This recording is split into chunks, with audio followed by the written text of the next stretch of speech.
இந்த ஆவிக்குரியவர்களுக்கு ஒரு வித்தியாசம் இருக்கு. நான் கிறிஸ்தவர்கள்னு சொல்ல மாட்டேன். பொதுவாக கிறிஸ்தவர்களா இருக்கிறத விட ஆவிக்குரியவர்களா நம்ம மாறணுன்றதான் தேவனுடைய விருப்பம். அல்லேலூயா. இந்த ஆவிக்குரியவர்கள் எப்படிப்பட்டவர்கள் அப்படின்னா, அவர்கள் சகலத்தையும் நிதானித்து அறிவார்களாம். அல்லேலூயா.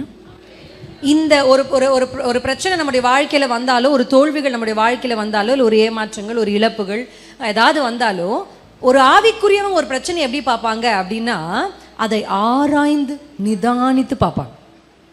ஆமென்.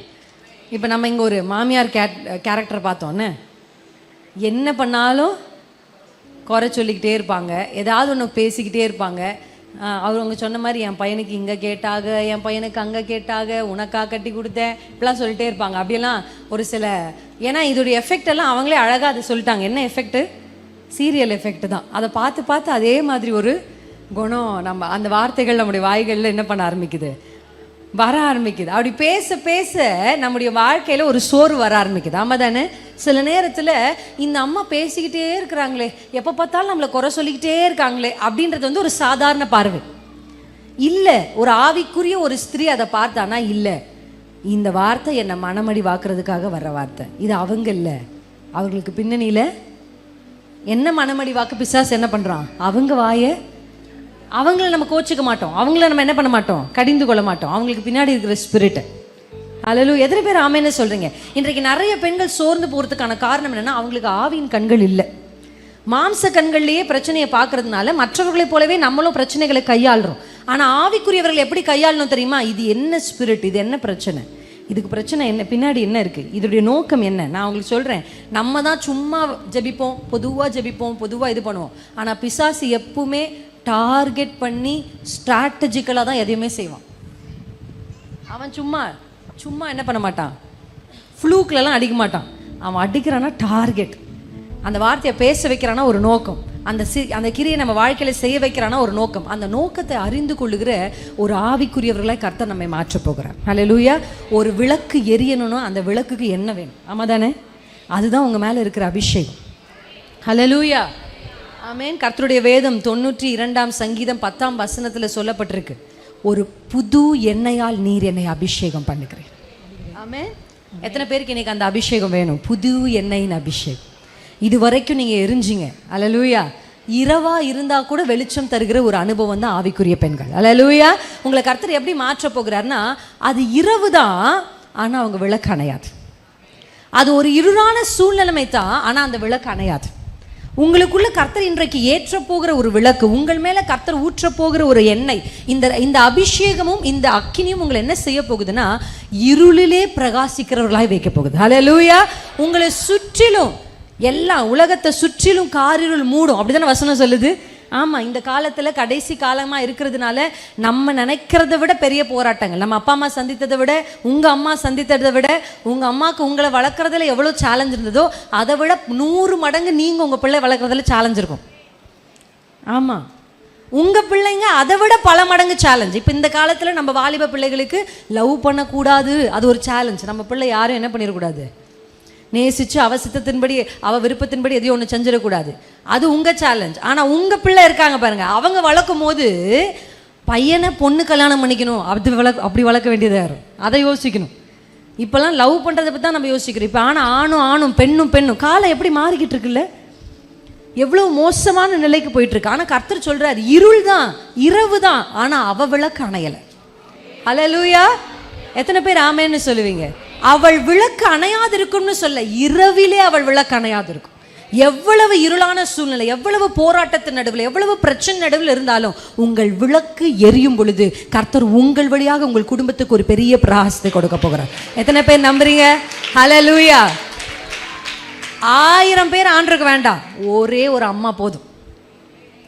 ஒரு அம்மா, அதில் எனக்கு முழு நம்பிக்கை இருக்குது. வேதத்திலும் நான் பார்த்துருக்கிறேன், என் வாழ்க்கையிலையும் நான் பார்த்துருக்கிறேன். எவ்வளவு பெரிய இருள் இருந்தாலும் ஒரு தாயினுடைய அணையாத விளக்கு அந்த முழு குடும்பத்தையும் பிரகாசிக்க வைக்கும். ஹல்லேலூயா. உங்க குடும்பம் பிரகாசிக்கணும்னா உங்க விளக்கு எரியணும். உங்க குடும்பம் வளர்ந்து கர்த்தருக்கு முன்பாகவும் இந்த உலகத்துக்கு முன்னாடி உங்களை வெட்கப்படுத்தின மனுஷருக்கு முன்னாடி நான் நின்று காமிக்கணும் அப்படின்னா உங்க விளக்கு அணையாது இருக்கணும். அல்லேலூயா. பிசாசு சொல்லுவான், பாரு உன் புருஷனை பாரு உன் பிள்ளைகளை அதை பாட்டு சோர்ந்து போக பண்ணிக்கிட்டே இருப்பான். நீங்கள் அதெல்லாம் ஒரு பக்கம் இல்லை, என் விளக்கை நான் இன்னும் எரிய செய்யணும், என் விளக்கு எரியணும், என் விளக்கு எரியணும், நான் இன்னும் பிரகாசிக்கணும். உங்கள் ஒருத்தருடைய வெளிச்சம் யோசிச்சு பாருங்கள். ஒரு இருளான ஒரு ரூம்குள்ளே ஒரு விளக்கை கொளுத்தின உடனே அந்த ரூம் முழுசு என்ன ஆயிடுது, வெளிச்சம் வந்துடும். ஆமாம் தானே? வெளிச்சம் இருளை அப்படியே விழுங்கிரும். அல்லேலூயா. எத்தனை பேர் நம்புறீங்க இன்னைக்கு கர்த்தர் உங்களுக்குள்ள கொடுக்க போகிற வெளிச்சமும் அந்த அக்கினியும் அந்த சத்துருவின் சகல கிரியையும் விழுங்க போகிறது. அது இருக்கிற இடம் தெரியாம போக போகுது. உன்னோடு போராடினவர்களை நீ தேடியும் காண மாட்ட. அல்லேலூயா. வெளிச்சம் வந்தா இருளை தேடினா கூட அந்த இடத்துல இருக்காது. அல்லேலூயா. ஆட்டோமேட்டிக்காக இருள் காணாமல் போயிடும். எப்படின்னா வெளிச்சம் வந்ததுனால. இந்த வேத புத்தகத்தில் இந்த விளக்கை குறித்தும் வெளிச்சத்தை குறித்தும் நம்ம வாசிக்கிறோம் இல்லையா? நம்ம மத்தேயு 5ஆம் அதிகாரத்தில் வாசிக்கும் பொழுது வேதம் ரொம்ப அழகாக சொல்லியிருக்கு, நீங்கள் என்னவா இருக்கிறீங்க, உலகத்துக்கு வெளிச்சமாக இருக்கிறீங்க. அப்போ அந்த வசனத்தை நம்ம வாசிச்சோன்னா அந்த வெளிச்சத்தை குறித்து என்ன சொல்லுதா, நற்கிரியைகள் சொல்லுதா? ஆமாம், நற்கிரியைகள். அந்த வசனம் இருக்கு இல்லையா, நற்கிரியைகளை கண்டு அப்படின்னு இருக்கு. அப்போ வெளிச்சத்திற்கு வேதம் எதை அடையாளமாக சொல்லுதுன்னா நற்கிரியைகளை அடையாளமாக சொல்லுது. அல்லேலூயா. இப்போ உங்கள் வெளிச்சத்தை ஒரு இருளான காலகட்டத்தில் எல்லாருடைய வாழ்க்கையிலும் வேத புத்தகத்திலும் அங்கங்கே பார்த்தீங்கன்னா ஒரு அந்தகாரம், ஒரு இரவு. பகல்னு ஒன்று இருந்தால் இரவுன்னு ஒன்று இருக்க தான் செய்யும். என் வாழ்க்கையில் இரவையே பிரச்சனையே நான் பார்த்ததில்லை அப்படின்னு இங்கே ஒரு சகோதரி கூட எழுந்து நின்று சொல்ல முடியாது. ஆமாவா இல்லையா? எல்லாவற்றுக்கும் ஒரு காலம் உண்டுன்னு வேதம் சொல்லு. அழ ஒரு காலம் உண்டு, நகைக்க ஒரு காலம், விதைக்க ஒரு காலம் உண்டு, அறுக்க ஒரு காலம். எல்லாவற்றுக்கும் கர்த்தர் ஒரு காலத்தை வைத்திருக்கிறார். இந்த காலகட்டத்தை அறிந்து கொள்கிற நம்ம இந்த வேத புத்தகத்தில் ஒரு சில பெண்கள் எப்படி இரவுல வெளிச்சம் வீசுகிறவளா இருந்தாங்க, இருளான நாட்களில் அவங்க வெளிச்சத்தை எப்படி அவங்க பிரகாசிக்க செய்தாங்க அப்படின்றத நம்ம தெரிஞ்சுக்க போகிறோம். வேத புத்தகத்தில் யாத்திராகம புத்தகம் 2ஆம் அதிகாரம் 1லிருந்து 3ஆம் வசனம் வரையும் நம்ம எல்லாருக்கும் தெரிந்த ஒரு சகோதரி. ஆனால் அவங்க பேர் நிறைய பேருக்கு தெரியாது. எத்தனை பேருக்கு அவங்க பேர் தெரியும்? மோசேயுடைய தாய் அம்ரா. ஓகே, மோசேயோட அப்பா பேர் அது. ஓகே, இப்போ மோசேயுடைய தாயினுடைய பெயர் நேரடியாக இங்கே கொடுக்கப்படலைனாலும் மோசேயினுடைய தாயினுடைய விளக்கை குறித்து நம்ம இன்னைக்கு பார்க்க போகிறோம். ஒரு இருளான காலகட்டத்துக்குள்ளே இஸ்ரவேல் ஜனங்க இருக்கிறாங்க. ஹல்லேலூயா. ஆமென். ஒரு இருளின் காலகட்டம்னா என்னன்னா ஒரு அந்நிய ராஜாவுக்கு கீழே என்ன பண்ணுறாங்க, அவங்க இருக்கிறாங்க. எத்தனை வருஷம்? 400 வருஷத்துக்கு மேலாக பாடுகளும் உபத்திரவங்களும் போராட்டங்களையும் சந்தித்து கொண்டிருக்கிறாங்க. இப்படிப்பட்ட ஒரு இருண்ட காலத்தில் வாழ்ந்து கொண்டிருந்த நேரத்தில் பிரச்சனைகள் இன்னும் அதிகரிக்கிற மாதிரி ஆண் பிள்ளைகளை எல்லாம் எதில் போட்டு கொள்ளணும்? நதியில் போடணும். இதை நீங்கள் கொஞ்சம் கற்பனை பண்ணி பாருங்கள். இந்த காலத்தில் இப்படி ஒரு சட்டம் வந்தால் நீங்கள் கொஞ்சம் யோசிச்சு பாருங்கள் எப்படி இருக்கும்னு. சும்மா நம்ம பைபிளை படிக்கும் போது அப்படியே ஒரு கதையை போல படிக்கிறத விட அதை உணர்ந்து கொஞ்சம் யோசித்து பார்த்தா ஒவ்வொரு பெண்களுக்கும், ஏன்னா நிறைய பெண்கள் தான் கூட என்ன பண்ணிடலாம், நான் செத்தாலும் பரவாயில்ல என் புள்ள வாழணும்னு நினைக்கிற பெண்கள் தான் என்னது இப்போ இருக்கிறாங்க. ஆனால் ஒரு சில பெண்கள் அப்படி கிடையாது. இப்போ ரொம்ப காலம் மாறி போச்சு, அன்பெல்லாம் குறைஞ்சி போன ஒரு காலத்துக்கு நம்ம வந்திருக்கிறோம். வேதத்தில் நம்ம பார்க்கும்போது ஒவ்வொரு பெண்களும் என்ன செய்யணும் அப்படின்னா தனக்கு பிறந்த ஆண் குழந்தைய கொண்டு போய் என்ன பண்ணும், நதியில் போடணும். இது எல்லாருக்கும் கொடுக்கப்பட்ட ஒரு இருண்ட காலத்தில் வந்த ஒரு கட்டளை.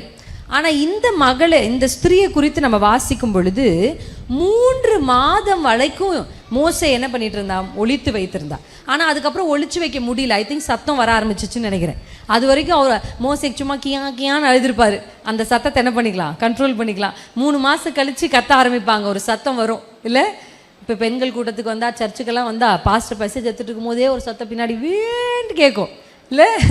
அந்த மாதிரி மோசே கொஞ்சம் சத்தம் போட்டு கத்த ஆரம்பித்ததுக்கப்புறம் இதுக்கப்புறம் மோசே என்ன பண்ண முடியாது, வீட்டில் ஒளிச்சு வைக்க முடியாது என்பதை அவள் அறிந்த உடனே அந்த இருளின் காலத்தில் அவள் செய்த ஒரு கிரியை இஸ்ரவேல் ஜனங்களை ரட்சிக்கிற ஒரு பெரிய ரட்சகனை உருவாக்கினது.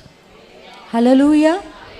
ஆமென். ஒரு இருண்ட காலத்தில் வாழ்ந்து கொண்டிருந்த அந்த ஸ்திரீக்குள்ள ஒரு வெளிச்சம் எரிஞ்சிட்டே இருந்திருக்கு. ஹல்லேலூயா. எல்லா பெண்களும் நதியில் தான் போட்டாங்க, இவளும் நதியில் தான் போட்டா. ஆனால் நதியில் ஒரு பெட்டியை செஞ்சு போடணுன்ற ஒரு ஞானம் இருக்குது பாருங்கள். எத்தனை பேர் ஆமென்னு சொல்கிறீங்க? ஹல்லேலூயா. இன்றைக்கு அந்த வெளிச்சத்தை கர்த்தர் உங்களுக்கு தரப்போகிறார். ஹல்லேலூயா. அந்த ஞானமோடு கிரியை செய்கிற நற்கிரியைகளை கர்த்தர் உங்களுக்குள்ள வைக்க போகிறார். ஆமே. நீங்கள் செய்கிற சின்ன விஷயம் தான், அவள் ஒன்றும் பெருசாக எதையும் செய்யலை. அவளால் கத்தியை எடுத்துகிட்டு போயிட்டு பயங்கரமான வில்லெல்லாம் எடுத்துகிட்டு போயிட்டு ராஜாவுக்கு முன்னாடி நின்று நான் என் பிள்ளையை தரமாட்டேன் அப்படிலாம் சண்டை போட முடியாது. ஆமாம் தானே? நிறைய நேரத்தில் நீங்கள் சண்டை போட்டு செய்ய முடியாததை நீங்கள் செய்கிற அற்பமான சின்ன காரியங்களின் வழியாக கர்த்தர் பெரிய காரியத்தை செய்வார். அல்லேலூயா. நீங்கள் யோசிச்சு பாருங்கள், அன்னைக்கு போய் அந்த அம்மா நின்று சண்டை போட்டிருந்தா கூட மோசே அரண்மனையில் வளர்ந்துருக்க முடியாது. அல்லேலூயா. ஆனால் வேத புத்தகம் சொல்லுது அவளால் என்ன முடியுமோ, நான் இன்றைக்கு உங்களுக்கு சொல்கிறேன், உங்களால் என்ன முடியுமோ அந்த கிரியைகளை, நற்கிரியைகளை நீங்கள் செய்ய ஆரம்பிச்சிங்கன்னா அதன் வழியாக கர்த்தர் பெரிய காரியங்களே செய்வார். அல்லேலூயா. நான் என்னென்னமோ போராடி பார்த்தேன், நான் என்னென்னமோ பண்ணி பார்த்தேன், யாரையோ கொண்டு வந்து பார்த்தேன், எதுவுமே நடக்கலை, மாற்றங்கள் இல்லை அப்படின்னு நீங்கள் சொல்கிறீங்களா? ஆண்டுகிட்ட ஜெபம் பண்ணுங்க, இயேசுப்பா இந்த காரியத்துக்கு நான் என்ன செய்யணுன்ற ஞானத்தை எனக்கு தாங்க. அல்லேலூயா. வேத புத்தகம் முழுசும் பெண்களுக்கு தேவையான அத்தியாவசியமான ஒன்றை வேதம் வலியுறுத்திட்டே இருக்கு. என்ன தெரியுமா? ஞானம், புத்தி. அல்லேலூயா. நீங்கள் ஜெபிக்க வேண்டியது, நம்ம நிறைய விஷயத்துக்காக ஜெபிப்போம். நிறைய பெண்கள் ஆண்டவரே தேசத்துக்காக ஜெபிப்போம், உலகத்துக்காக ஜெபிப்போம், மனுஷர்களுக்காக ஜெபிப்போம், குடும்பத்திற்காக ஜெபிப்போம். நான் எப்பவுமே சொல்லுவேன், முதல்ல உங்களுக்கு ஜெபிங்க. என்ன ஜெபிக்கணும்? ஆண்டவரே எனக்கு ஞானம் தாங்க. நான் யோசிச்சு பாருங்கள், உங்கள் லைஃப்பில் நீங்கள் சந்தித்து கொண்டிருக்கிற சில பிரச்சனைக்கான காரணம் நம்ம மதியீனமாக செய்த சில கிரியைகள் தான், நம்ம தெரியாமல் எடுத்த ஒரு சில முடிவுகள் தான். உண்மையா இல்லையா? நீங்கள் உங்கள் வாழ்க்கையை ஆராய்ஞ்சு பார்த்தா எப்போவுமே எல்லா பிரச்சனைக்கும் யாரோ ஒருத்தர் காரணம் இல்லை. எல்லா பிரச்சனைக்கும் அவங்க தான் காரணம், எல்லா பிரச்சனைக்கும் பிசாசு தான் காரணம், இவங்க தான் காரணம், அவங்க தான் காரணம் அப்படின்னு நம்ம கை காண்பிக்கிறத நிறுத்தி விட்டு கொஞ்சம் ஆராய்ந்து பார்த்தா, நான் ஒருவேளை அன்றைக்கு பேசாமல் இருந்தா, நான் ஒருவேளை அன்றைக்கு அதை செய்யாமல் இருந்தா, நான் ஒருவேளை அந்த முடிவை எடுக்காமல் இருந்தா, ஒருவேளை என் வாழ்க்கை இங்கே இருந்திருக்காது. ஆமாம் தானே? நிறைய இப்போ பெண்கள் கூட்டத்தில் பெண்களுக்கு எனக்கு பெண்கள் கூட்டத்தில் பேச ரொம்ப பிடிக்கும். ஏன்னா பெண்கள் சும்மா கொஞ்சம் பேசினாலே அல்லேலூயா ஆமேன் அப்படி ரொம்ப உற்சாகப்படுத்துவாங்க. பெண்கள் நல்லா ஜெபிப்பாங்க. நிறைய பேர் சபைக்கு, எந்த சபைக்கு போனாலும் ஆண்களை விட பெண்கள் கூட்டம் அதிகமாக இருக்கும். பெண்கள் நிறைய ஜெபிக்கிறவர்களாக இருப்பாங்க, வேதத்தை வாசிக்கிறவர்களாக இருப்பாங்க. மெஜாரிட்டி ஒரு குடும்பத்தில் ஒரு அம்மாவுடைய ஜெபம் தான் என்ன பண்ணும்? அதிகமாக இருக்கும். ஆனால் இந்த ஜெபங்களை எல்லாம் தாண்டி கிரியைகள்னு வரும்பொழுது நம்ம கோட்டை விட்டுருவோம். கரெக்டாக ஜெபம் பண்ணுவோம், ஆனால் ஜெபிச்சுட்டு நம்ம ஆக்ஷனுக்கும் ஜெபத்துக்கும் சம்மந்தமே இல்லாமல் இருக்கும். எத்தனை பேர் அதை உணர்ந்துருக்குறீங்க? ஆண்டவரே குடும்பத்துக்கு சமாதானத்தை தாரும்னு முழங்கால் படிட்டு 1 மணி நேரம் ஜெபிச்சது நம்ம தான். ஆனால் வந்த உடனே கிச்சனில் பாத்திரத்தை உருட்டி நம்ம கணவரை கோவப்படுத்துறது யாரு? அதே நம்ம தான். அம்மாவா இல்லையா? நம்ம ஜெபிப்போம், ஆனால் கிரியைகள்னு வரும் பொழுது, முடிவுகளை எடுக்கும் பொழுது சரியா. இப்போ நான் சமீபத்தில் ஒரு சகோதரியை மீட் பண்ணேன். அவங்க சொன்ன விஷயம் எனக்கு ரொம்ப எப்படி சொல்கிறது, அது எனக்கு ரொம்ப வேதனையும் கொடுத்துச்சு. எப்படி இப்படி இருக்காங்கன்ற ஒரு யோசனையும் கொடுத்துச்சு. நான் தற்செயலாக அவங்கள பார்க்கும்போது அவங்க ஒரு ஹாஸ்பிட்டலில் நான் மீட் பண்ணேன். நான் அவங்க வீடியோலாம் பார்த்துருக்கிறேன். சிஸ்டர் எனக்கு ரொம்ப பிளெஸ்ஸிங்காக இருக்குது. நான் ஒரு ஆவிக்குரிய சபைக்கு போயிட்டு இருந்த பொண்ணு தான். நான் என் அம்மா ஒரு ஆவிக்குரிய திருச்சபைக்கு தான் போயிட்டு இருந்தோம். ஆனால் என்ன அங்கே பிரச்சனை நடந்துச்சு அப்படின்னா, எங்கள் பெரியம்மா சொன்னாங்க இந்த பையனை கல்யாணம் பண்ணிக்கோன்னு. எங்கள் அம்மாவும் கன்வின்ஸ் பண்ணி கர்த்தரை அறியாத ஒருத்தருக்கு எனக்கு கல்யாணம் பண்ணி வச்சுட்டாங்க. அந்த பொண்ணு சொல்லும் போதே கண்ணெல்லாம் கண்ணீர். இன்னைக்கு என் கணவர் என்ன பண்ண மாட்டேங்கிறாரு, என்னை சர்ச்சுக்கு அனுப்ப மாட்டேங்கிறாரு. ஆனால் எங்கள் அம்மா இப்போ சர்ச்சுக்கு தான் போயிட்டுருக்காங்க, எங்கள் ஆவிக்குரிய சபைக்கு தான் போயிட்டுருக்குறாங்க. ஆனால் நான் இங்கே கல்யாணம் பண்ணி சபைக்கு போகிறதில்ல. வீட்டில் அவ்வளோ பிரச்சனை, என் கணவர் ரட்சிக்கப்படணும்னு நீங்கள் ஜெபம் பண்ணுங்க. அல்லேலூயா. ஆவிக்குரிய சபைக்கு தான் போகிறாங்க, நல்லா ஜெபம் தான், இது வரைக்கும் அந்த அம்மா ஜெபம் தான் பண்ணிகிட்டு இருக்கிறாங்க. ஆனால் எடுத்த ஒரு முடிவு பாருங்கள். பெரியம்மா சொன்னாங்களாம், தாம் பெரியம்மா சொன்னாங்கன்றதுக்காக கொண்டு போய் கர்த்தரை அறியாதவர்களுக்கு கல்யாணம் பண்ணி வச்சதுனால இன்னைக்கு அந்த பிள்ளை கண்ணீரோடு இருக்கு. ஜபம் கரெக்டாக பண்ணுறோம், ஆலயத்துக்கு கரெக்டாக வரோம், நம்மளால் முடிஞ்சது கரெக்டாக பண்ணுறோம். ஆனால் கிரியைகள்னு வரும் பொழுது அந்த இடத்துல எங்கேயோ ஒரு இடத்துல நமக்கு விட்ட கோட்டை விட்டது தான் இன்றைக்கி நம்ம எவ்வளோ காலங்களை நம்ம இடத்துலேருந்து என்ன பண்ணிடுச்சு, பறிச்சு போட்டுருச்சு. இன்றைக்கி நான் யோசிக்கிறேன், எப்படி ஒரு ஆவிக்குரியவர் அப்படி முடிவு எடுக்க முடியும்? என் பிள்ளைக்கு தேவ சமூகத்தில் இருக்கிற ஒரு மகனை தான் நான் திருமணம் செய்வேன். கர்த்தருக்கு பயப்படுகிற ஆபிரகாம் சொன்னார், இந்த அந்நிய ஜனத்திலேருந்து என் பையன் இப்படியே கடந்தாலும் சரி, ஆனால் ஒரு நாளும் என் பையனுக்கு அந்நிய ஜனத்திலேருந்து என்ன பண்ணக்கூடாது, நீ பெண் கொள்ளக்கூடாது. நீ பெண் அந்த வைராக்கியம் உள்ளத்தில் ஆபிரகாமுக்கு இருந்ததுனால கர்த்தர் எவ்வளோ அழகாக அந்த ரெபேக்காலை கொண்டு வந்து அந்த வீட்டில் இணைச்சார் பாருங்க. அந்த பெண்ணை கொண்டு வந்து எப்படி இணைத்தார் பாருங்க. கர்த்தர் செய்வார். அந்த வைராக்கியமும் அந்த வாஞ்சியும் கிரியையில் கோட்டை விடக்கூடாது. கர்த்தர் இன்றைக்கு நம்ம கிட்ட சொல்கிற ஒரு விஷயம், அந்த அம்மா செய்தது அவங்களால இயன்ற ஒரு நாணர் பெட்டியை செய்து அதற்குள்ள தன் பிள்ளையை விட்டு நதியில் விட்டாங்க. கர்த்தர் எவ்வளவு நேர்த்தியா, அதான் நம்ம ஆண்டருடைய டைமிங்.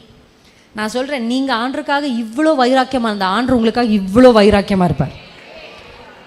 நீங்கள் ஆண்டருக்காக எடுக்கிற சின்ன முடிவுகள் கர்த்தருடைய சிங்காசனத்தை அசைச்சு அவர் உங்களுக்காக கிரியை செய்வார். எந்த மனுஷனும் உங்களுக்கு உதவி செய்யலை, கர்த்தரே கிரியை செய்வார். எத்தனை பேர் நம்புறீங்க உங்கள் வாழ்க்கையில்?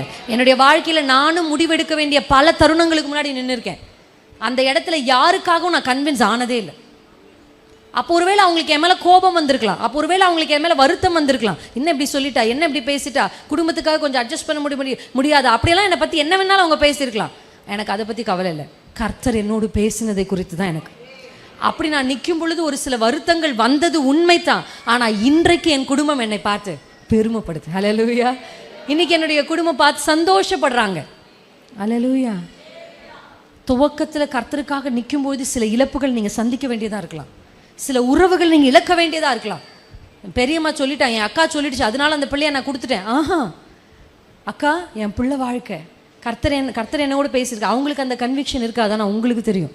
அதனால தான் எப்போவுமே சொல்லுவேன். இப்போ அந்த நெகட்டிவை பற்றி பேசும்போது ஒரு அக்கா பேசினாங்களே நடுவில் நின்று, அந்த மாதிரி ஆலோசனை கேட்கறதுக்காக நம்ம போகிறோம் பாருங்கள். யாரோட போய் நம்ம பேசுகிறோன்றது ரொம்ப முக்கியம். அதனால பெண்கள் எப்பொழுதுமே ஒரு ஆவிக்குரிய ஐக்கியத்தோடு இருக்கணும். அந்த ஐக்கியங்கள் தான் உங்களை என்ன பண்ணணும்னா பலப்படுத்தும். நீங்கள் யாரோட பேசுகிறீங்க, ஒரு உலகத்தாரோ ஒரு புறஜாதியாரோ உங்களுக்கு சொல்கிற ஆலோசனை உங்கள் வாழ்க்கையில் ஒர்க் அவுட்டே ஆகாது. உண்மை, அது உங்களுக்கு ஒர்க் அவுட் ஆகாது. அதனால ஒரு நாள் அந்த ஆலோசனை நீங்கள் என்ன பண்ணவே கூடாது, உடன்படவே கூடாது. கிரியைகள்னு வரும் பொழுது எல்லாரும் தூக்கி போட்டாங்க, நீயும் தூக்கி போடு.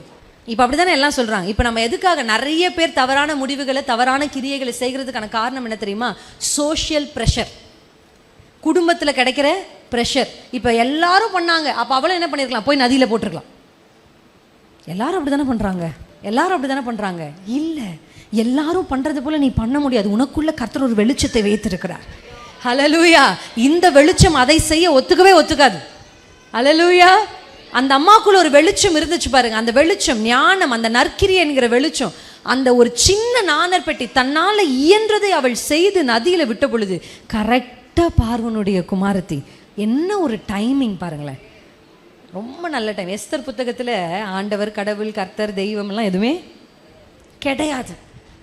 அது நேரடியாக தேவனுடைய கிரியைகள் அங்கே இல்லைனா கூட மறைமுகமாக ஒவ்வொரு டைமிங்கை பார்த்துருக்குறீங்களா? எப்படி இருக்கும் தெரியுமா?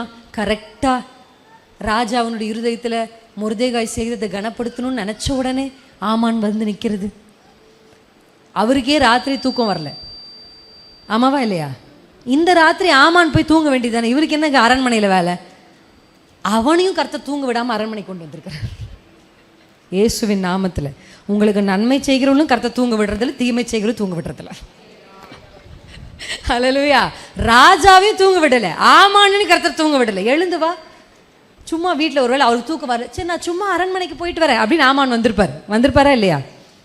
கரெக்டாக மொர்தெகாய் என்ன நன்மை செய்தாரோ அந்த பக்கம் திருப்பப்பட்டிருக்கு, ஆமாவா இல்லையா? அந்த மனுஷன் தூங்கிட்டு இருந்தார் இல்லை, தூங்கி எழுந்த உடனே ஒரு 4 டான்ஸ் ஆடுற பொம்பளைகளை கூட்டிட்டு வா அப்படின்னு என்ன பண்ணியிருக்கலாம்? அன்னைக்கு நைட்டு டான்ஸ் ஆடி பார்த்துருக்கலாம் இல்லையா?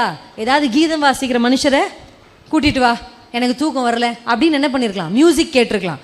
ஆனால் பாருங்கள், அன்னைக்கு அவரை தூங்க விடாமல் அந்த புத்தகத்தை எடுத்துட்டு வான்னு சொல்கிற அளவுக்கு கர்த்தர் செய்தார். நேரடியாக ஒருவேளை உங்கள் வாழ்க்கையில் கர்த்தருடைய பிரத்யட்சமான ஆண்டவர் எங்கிட்ட டைரெக்டாக பேச மாட்டேங்கிறாரு, தரிசனமாக மாட்டேங்கிறார் அப்படின்னு நீங்கள் ஃபீல் பண்ணால் கூட கர்த்தர் உங்களுக்காக மறைவில் கிரியை செய்து கொண்டு தான் இருக்கிறார். ஹல்லேலூயா. உங்களுக்காக ஒரு சில பேர் தூக்கத்தை கர்த்தருக்கு எடுத்துட்டு தான் இருக்கிறார், அவங்களை எழுப்பி விடுறாரு உங்களுக்கு நன்மை செய்யறதுக்கு. எத்தனை பேர் ஆமேன்னு சொல்றீங்க? நேரடியாக எஸ்தர் புத்தகத்தில் கர்த்தர் என்று இல்லை என்றாலும் ஒவ்வொரு நிமிஷத்திலும் எஸ்தர் புத்தகத்தில் ஒவ்வொரு நபரையும் இயக்கினது அவரே. எத்தனை பேர் நம்புறீங்க? அவர் தான் இயக்குறாரு. ஆமானை கொண்டு வராரு, ராஜாவை கிளப்புறாரு, மொர்தெகாயை கொண்டு வராரு, கரெக்டாக ராஜாத்தி போய் நிற்கிறார். எல்லாமே ரூத் கரெக்டாக தற்செயலாயின்னு ஒரு வார்த்தை அந்த இடத்துல இருக்குன்னு, அவள் போன வயல் தற்செயலாய் போவா சொல்லிதான் இருந்தது. அதெல்லாம் தற்செயல்ன்றதை விட எப்படி தெரியுமா? கர்த்தருடைய பிளான். எத்தனையோ வயல் இருக்கும்போது அந்த வயலுக்கு போகணும். இன்னொன்று என்னென்னா, கரெக்டாக அந்த அம்மா வயலுக்கு வர்ற நேரத்தில் போவாஸ் வயலுக்கு வரார். டைமிங்கை பார்த்தீங்களா? கரெக்டாக இல்லையா? எத்தனையோ பேர் அங்கே கதிர் பொறுக்கிட்டு இருப்பாங்க, வெறும் ரூத்து மட்டும் போய் பொறுக்கலை. நிறைய பேர் விதவைகள், அனாதைகள், ஒன்றும் இல்லாதவங்கெல்லாம் போய் அதை செய்வாங்க. ஆனால் அத்தனை பேருக்கு நடுவில் அவருடைய கண்கள் போய் ரூத்தை மட்டும் பார்க்குது. அல்லேலூயா. நான் ரொம்ப சுயநலவாதி, நிறைய இடத்துல நான் சொல்லியிருக்கிறேன். நான் ஒரு கூட்டத்துக்கு போய் உங்களை மாதிரி இப்படி உட்காந்துருந்துருக்கிறேன். உட்காரும் போது நான் என்ன சொல்வேன்னா, ஆண்டவரே நீங்கள் என்ன பார்க்கணும், இங்கே 1000 பேர் வேணா இருக்கட்டும், எனக்கு நீங்கள் என்ன பார்க்கணும். மற்றவங்கள பார்ப்பீங்களோ பார்க்க மாட்டேங்க எனக்கு தெரியாது, எனக்கு நீங்கள் என்ன பண்ணும்.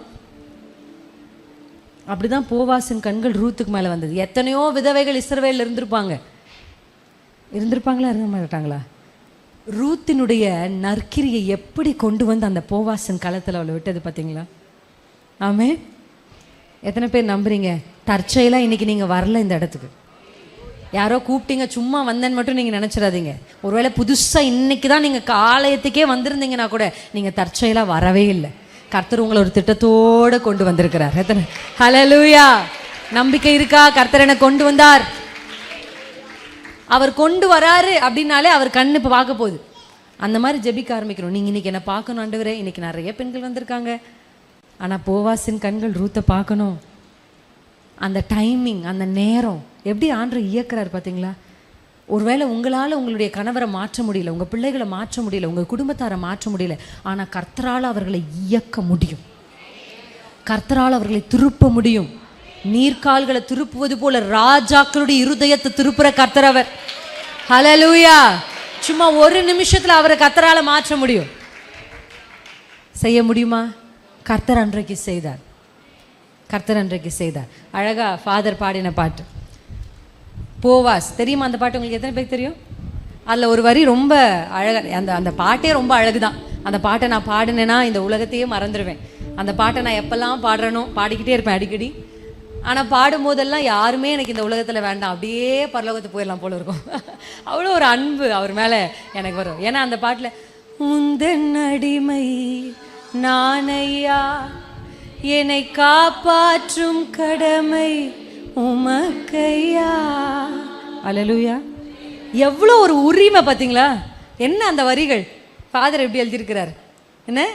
அவர் ஒரு ஜென் இல்லையா அவர், ஆனால் அவர் எப்படி அதை யோசித்து ஆவியில் எழுதியிருக்கிறார் பாருங்க. என்னை காப்பாற்றுற கடமை உங்களுக்கு. அல்லேலூயா. ஒரு ஆவிக்குரியவர்களாக இல்லாத போது தான் போய் தேவ சமூகத்தில் ஆண்டவரே கேள்வி கேட்கறது, புலம்புற வார்த்தை வரும். கர்த்தரை நேசிக்கிற ஒரு ஸ்திரீ தேவ சமூகத்தில் போய் அவரை கேள்வி கேட்டு புலம்பி அவரை துக்கப்படுத்த மாட்டா. உந்தன் அடிமை நானையா, அவ அப்படிதான் பாடுவா. உள்ள விளக்கு எரிகிற ஒரு ஸ்திரீனுடைய வாயிலிருந்து என்ன வார்த்தை வரும்? என்னப்பா எனக்கு மட்டும் இப்படி செய்றீங்கன்னு சொல்ல மாட்டா. என்ன சொல்லுவா தெரியுமா? முட்டி போட்டு கையை உயர்த்தி, உந்தன் அடிமை நானையா, என்னை காப்பாற்றும் கடமை உமக்கையா. Boaz Boaz போர்வையாளினே மூடுமையா. நீங்க பாட பாட கர்த்தருடைய உள்ளம் எப்படி இருக்கும் யோசிச்சு பாருங்க. அல்லேலூயா. பிரச்சனைகள் வரும் பொழுது தேவ சமூகத்தில் போய் பாடலை பாடுங்க. எவ்வளோ பாட்டு இல்லை? ஒரு பாட்டு புத்தகத்தை எடுத்து திறந்து வச்சு துவக்க நிலையில் இருக்கவங்க பாடலாம். ஆனால் ஆவியில் வளர்ந்த முதிர்ந்த ஸ்திரீகள் போய் கண்ணை மூடும் போதே கர்த்தர் பாட்டை ஞாபகப்படுத்துவார். அன்னைக்கு ஒரு தீர்க்க தரிசனமான பாடல் என்னுடைய வாழ்க்கையில், பாடல்கள் எனக்கு தீர்க்க தரிசனமாக இருந்திருக்கு. திருமணமாகி முதல் வாரத்தில் நான் ஜெபத்தோட்டம், எங்களுக்கு ஜெபத்தோட்டத்தில் ஃபாதர் தான் எங்களுக்கு திருமணம் செய்தார். முதல் வாரத்தில் நான், என் கணவர், என் அம்மா, என் தங்கச்சி போனோம். போய் நின்று கர்த்தருடைய ஆலயத்தில் தேவனை ஆராதித்து கொண்டிருந்தேன். அழுதுகிட்டே இருக்கிறேன் நான் ஆராதனை முழுதும். ஏன்னா எனக்கு கல்யாணம் ஆயிடுச்சு, என் அம்மாவும் என் தங்கச்சியும் தனியாக நிற்கிறாங்க.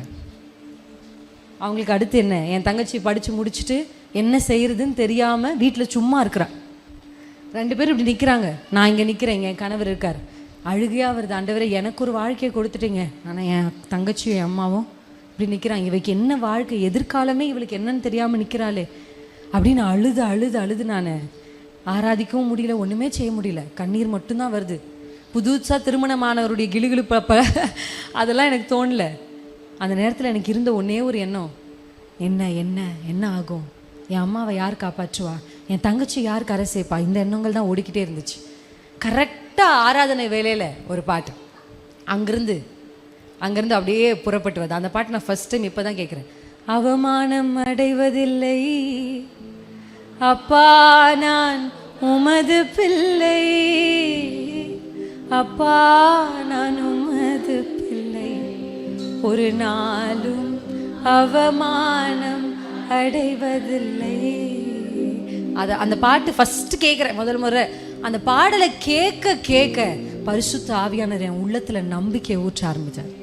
நான் அவமானம் அடையிறதில்ல, கண்கள் நீதிமானை பார்க்குது, மன்றாட்ட கேட்குது, கர்த்தர் நம்மளை அவமானப்படுத்த விடுறதில்ல.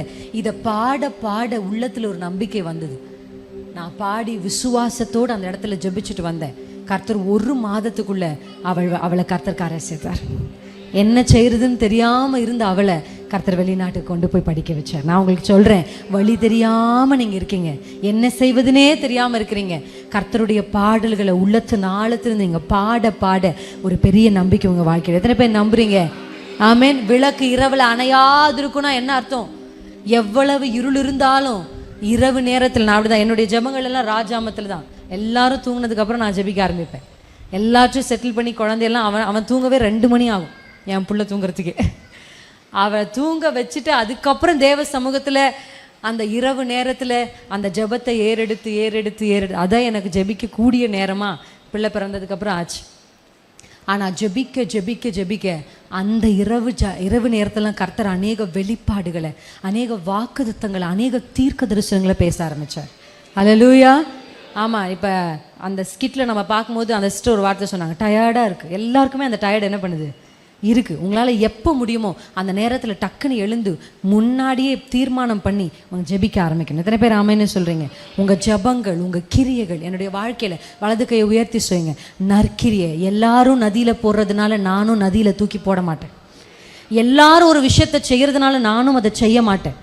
நற்கிரியைகள், நன்மையான கிரியைகள், நல்லவைகளை கர்த்தருடைய சித்தத்தின்படி கைகளை உயர்த்தி ஜெபம் பண்ணுங்க.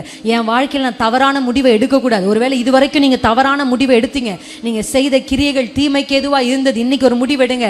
என் பிள்ளையினுடைய வாழ்க்கையில் நான் தப்பான முடிவை எடுக்க மாட்டேன். கர்த்தர் எனக்கு அந்த ஞானத்தை கொடுங்க. வெளிச்சம் என்பது ஞானத்திற்கு அடையாளம், வெளிச்சம் என்பது புத்திக்கு அடையாளம். இன்னைக்கு நம்ம செய்த மதியீனமான சில காரியங்கள் நம்முடைய வாழ்க்கையில் எப்படி பிரச்சனைகளை கொண்டு வந்ததோ, இனி அப்படிப்பட்ட மதியீனமான கிரியைகள் நான் செய்வது இல்லை. யோசேபாத் செய்தது போல, கர்த்தாவே எனக்கு ஞானத்தை கொடுங்கப்பா, ஒரு சின்ன பெட்டியாகிலும் செஞ்சு என் பிள்ளைய நான் உள்ள வச்சிடணும். நல்லா ஜெபம் பண்ணுங்க, ஆண்டவரே ஞானமா நடக்க கிருபை தாங்க. நான் ஜெபிக்கிறது ஒண்ணு, நான் நடக்கிறது ஒண்ணு. நிறைய வேளையில நான் ஜெபிக்கிற வார்த்தைகளும் என் வாழ்க்கையில நான் பேசுகிற வார்த்தைகளும் முரண்பாடா இருக்கு. இன்றைக்கு கர்த்தர் அந்த கிருபைகளை என் மேல தரட்டும், இயேசுவின் நாமத்தில். ஹல்லேலூயா. ஆமென், ஆமென். இதே மாதிரி ஒரு ஸ்திரீ, இந்த அம்மா பேரு நம்ம வாசிச்சபடி 2 ராஜாக்களின் புத்தகம் 11ஆம் அதிகாரத்துல ஒரு ஸ்திரீ, ஒரு இருண்ட காலத்துக்கு நடுவுல அந்த ஸ்திரீ இருக்கிறாங்க. எடுத்தவர்கள் 2 ராஜாக்களின் புத்தகம் 11ஆம் அதிகாரத்துக்கு நீங்க வந்தீங்கன்னா முதல் வசனத்தை வாசிக்கலாமா? அத்தாலியால் தன் குமாரன் இறந்து போனதை கண்டபோது எழும்பி ராஜ வம்சத்தார் யாவரையும் சங்காரம் பண்ணினாள். ஹல்லேலூயா. இந்த பிசாசுக்கு டார்கெட் பார்த்தீங்களா? நல்லா பார்த்தீங்களா? அங்கேயும் பார்த்தீங்கனாலும் இங்கேயும் பார்த்தீங்கனாலும் ராஜ வம்சத்தை ஆளுகிற லீடர்ஸை நடத்துகிறவங்க இவங்க மேலே தான் கண்ணே. ஆமென். நிறைய நேரத்தில் நான் யோசிச்சிருக்கிறேன், என்னுடைய வாலிப பருவத்திலையும் என்னுடைய சின்ன வயசுலையும் நான் கடந்து வந்த பாதையில் ஏன் நமக்கு மட்டும் அப்படி நடந்துகிட்டே இருந்துச்சு, ஏன் நமக்கு மட்டும் அப்படி நடந்துச்சு. இப்போ நான் என்னோட கணவரோடு பேசும்போது நான் சொல்வேன், ஏன் எனக்கு மட்டும் அப்படி நடக்குதுன்னு நான் யோசிப்பேன். ஆனால் இன்னைக்கு சொல்கிறேன், என் மேலே தான் கர்த்தருக்கு ஒரு பெரிய திட்டம் இருந்திருக்கு. ஹல்லேலூயா. சரக்கு யார் மேலே இருக்கோ அவங்கள தான் பிசாசு டார்கெட் பண்ணுவான். யாரை கொண்டு கர்த்தர் பெரிய காரியங்களை செய்ய போகிறாரு நமக்கு கூட தெரியாது.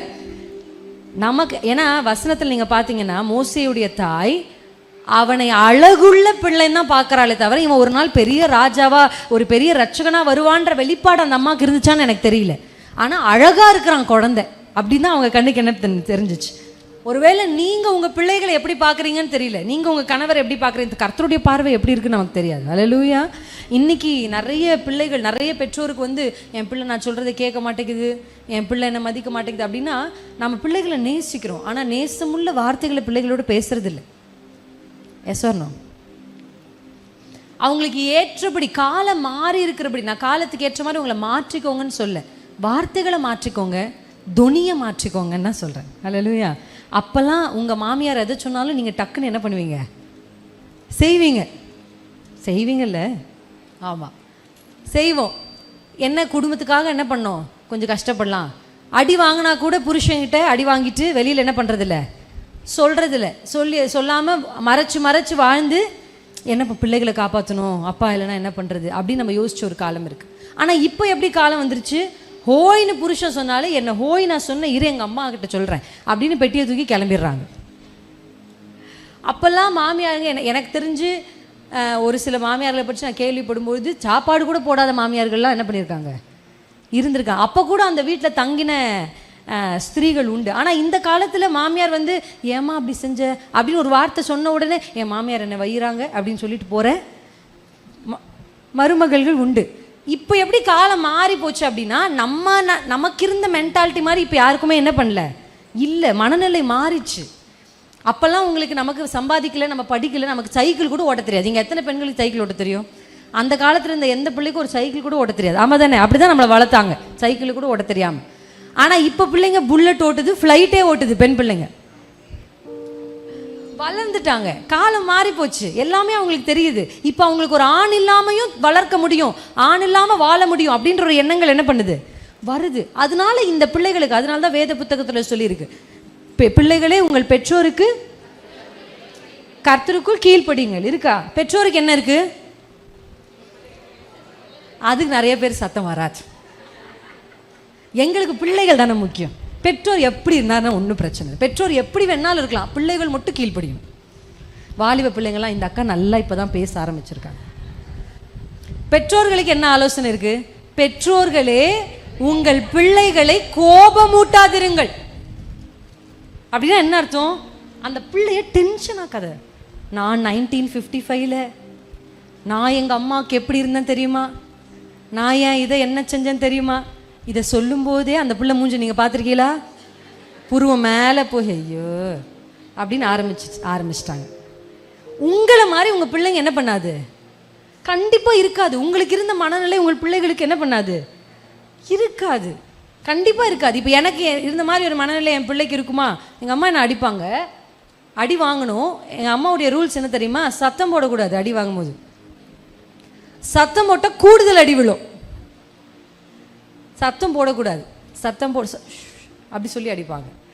அதை வந்து எங்கள் அம்மா அடித்தாங்கன்றதை நான் இன்றைக்கி பெருமையாக சொல்லிக்கிறேன். ஏன்னா அடிக்கலைன்னா நான் வேறு மாதிரி ஆயிருப்பேன் அப்படின்னு சொல்லிக்கிறேன். ஆனால் இப்போ இருக்கிற பிள்ளைகள் நம்ம என்ன செய்ய முடியல, 2 நாள் சாப்பிடாம போயிடுது, 10 நாள் பேசுறதில்ல, அம்மாவா இல்லையா? அதுக்கப்புறம் எப்படியும் அது சாப்பிடலையே, நீங்கள் தான் போய் பேச போகிறீங்க, நீங்கள் தான் இறங்கி போக போகிறீங்க. இப்போ ஆண்டவர்கிட்ட என்ன கேட்கணும் தெரியுமா? ஆண்டவரே எனக்கு ஞானம் கொடுங்க, இந்த காலத்தில் இந்த பிள்ளைகளை வளர்க்குறதுக்கு ஒரு ஞானம், அந்த பிள்ளைகளுக்கு சொல்லும் போது கூட கோபமூட்டாமல் அந்த பிள்ளைகளுக்கு சொல்லித்தர ஒரு ஞானம். இன்னைக்கு நிறைய குடும்பங்களில் பிரச்சனைகள் வருகிறதுக்கான காரணமே சில பெண்கள் சொல்கிற தவறான டக்குன்னு பேசுகிற வார்த்தை தான். ஆமாவா இல்லையா? என் கிரியையினால், என் வார்த்தையினால் என் குடும்பம் என்ன பண்ணப்படக்கூடாது, இடிக்கப்படவே கூடாது. நீங்கள் பேசுகிற வார்த்தை அவளால் என்ன முடிஞ்சு கொஞ்சம் தான். இந்த இடத்துல வாசிக்கிறோம், அத்தாலியால் என்கிற ஒரு ஸ்திரீ ஒரு இருண்ட காலத்துக்குள்ளே இப்போ யூத ஜனங்கள், அவள் டார்கெட் ஃபுல்லாக யார் தெரியுமா? ராஜ கோத்திரம். யாரை கொண்டு கர்த்தர் பெரிய காரியம் செய்கிறாங்களோ அவங்களெல்லாம் அழிக்கணும்னு முற்படுறான்.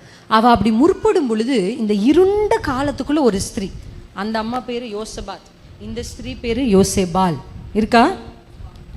ஆமாம். இந்த ஸ்திரீ என்ன செய்கிறா அப்படின்னு சொன்னால் வாசிக்கலாமா? 2ஆம் வசனத்தை வாசிக்கும் பொழுது, யோவாஸ் என்னும் ராஜாவின் குமாரத்தையும் அகசியாவின் சகோதரியுமாகிய யோசேபால் கொலையுண்ணப்படுகிற ராஜகுமாரனின் நடுவில் இருக்கிற அகசியாவின் மகனாகிய யோவாசை களவாய் எடுத்தாள். அவள் யோவாஸ் என்கிற ஒரு மகனை களவா எடுத்து அவளை கொண்டு போய் பள்ளி அறையில ஒளித்து வைத்து அவனை காப்பாற்றி அவனை வெளியே கரெக்டாக ஒரு காலகட்டத்திற்கு பின்பு கொண்டு வந்து நிறுத்தி அவனை ராஜாவாய் மாற்றினான். அல்லேலூயா. இன்னைக்கு உங்கள் குடும்பத்தை, உங்கள் பிள்ளைகளை காப்பாற்றுகிற பொறுப்பு உங்களுக்கு இருக்கு. எத்தனை பேர் ஆமேன்னு சொல்கிறீங்க? ஆமேன். கர்த்தர் ஒரு ஏற்ற துணை அப்படின்ற வார்த்தை இருக்குல்ல வேதத்தில். பெண்களுக்கு ஃபர்ஸ்ட் என்ன வந்துச்சு? பெண்கள்னு பேர் வரல, துணைன்னு தான். கர்த்தர் மனசில் நினைச்சார், என்ன நினைச்சார்? ஒரு துணையை உண்டாக்கணும்னு நினைச்சார். அப்படிதான் நினைச்சாரு, அப்படிதான் நினைச்சாரு. ஒரு பெண்ணை உண்டாக்கணும்னு நினைக்கல கர்த்தர். எப்படி என்ன நினைச்சாரு? ஒரு துணையை உண்டாக்கணும். அவர் மனசுல வந்த முதல் வார்த்தை துணை தான். துணைன்ற வார்த்தைக்கு என்ன அர்த்தம்? இங்கிலீஷில் என்ன இருக்குன்னு தெரியுமா? துணைனா என்ன? துணை எசர் அப்படின்னு இருக்கு. அல்லேலூயா. இந்த எசர் எபினேசர் இருக்கா? எபினேசர்னு சொல்றோம்ல, அந்த கடைசியா வருது பாருங்க, எசர் அப்படின்னு என்ன தெரியுமா? காப்பாற்றுகிறவள், காக்கிறவள்னு அர்த்தம். அல்லேலூயா. ஆமென், ஆமென். நம்புறீங்களா? உங்களை உண்டாக்கும் போதே கர்த்தர் உங்களுக்குள்ள ஒரு வெளிச்சத்தை வச்சு உண்டாக்குனார். என்ன வெளிச்சம் தெரியுமா?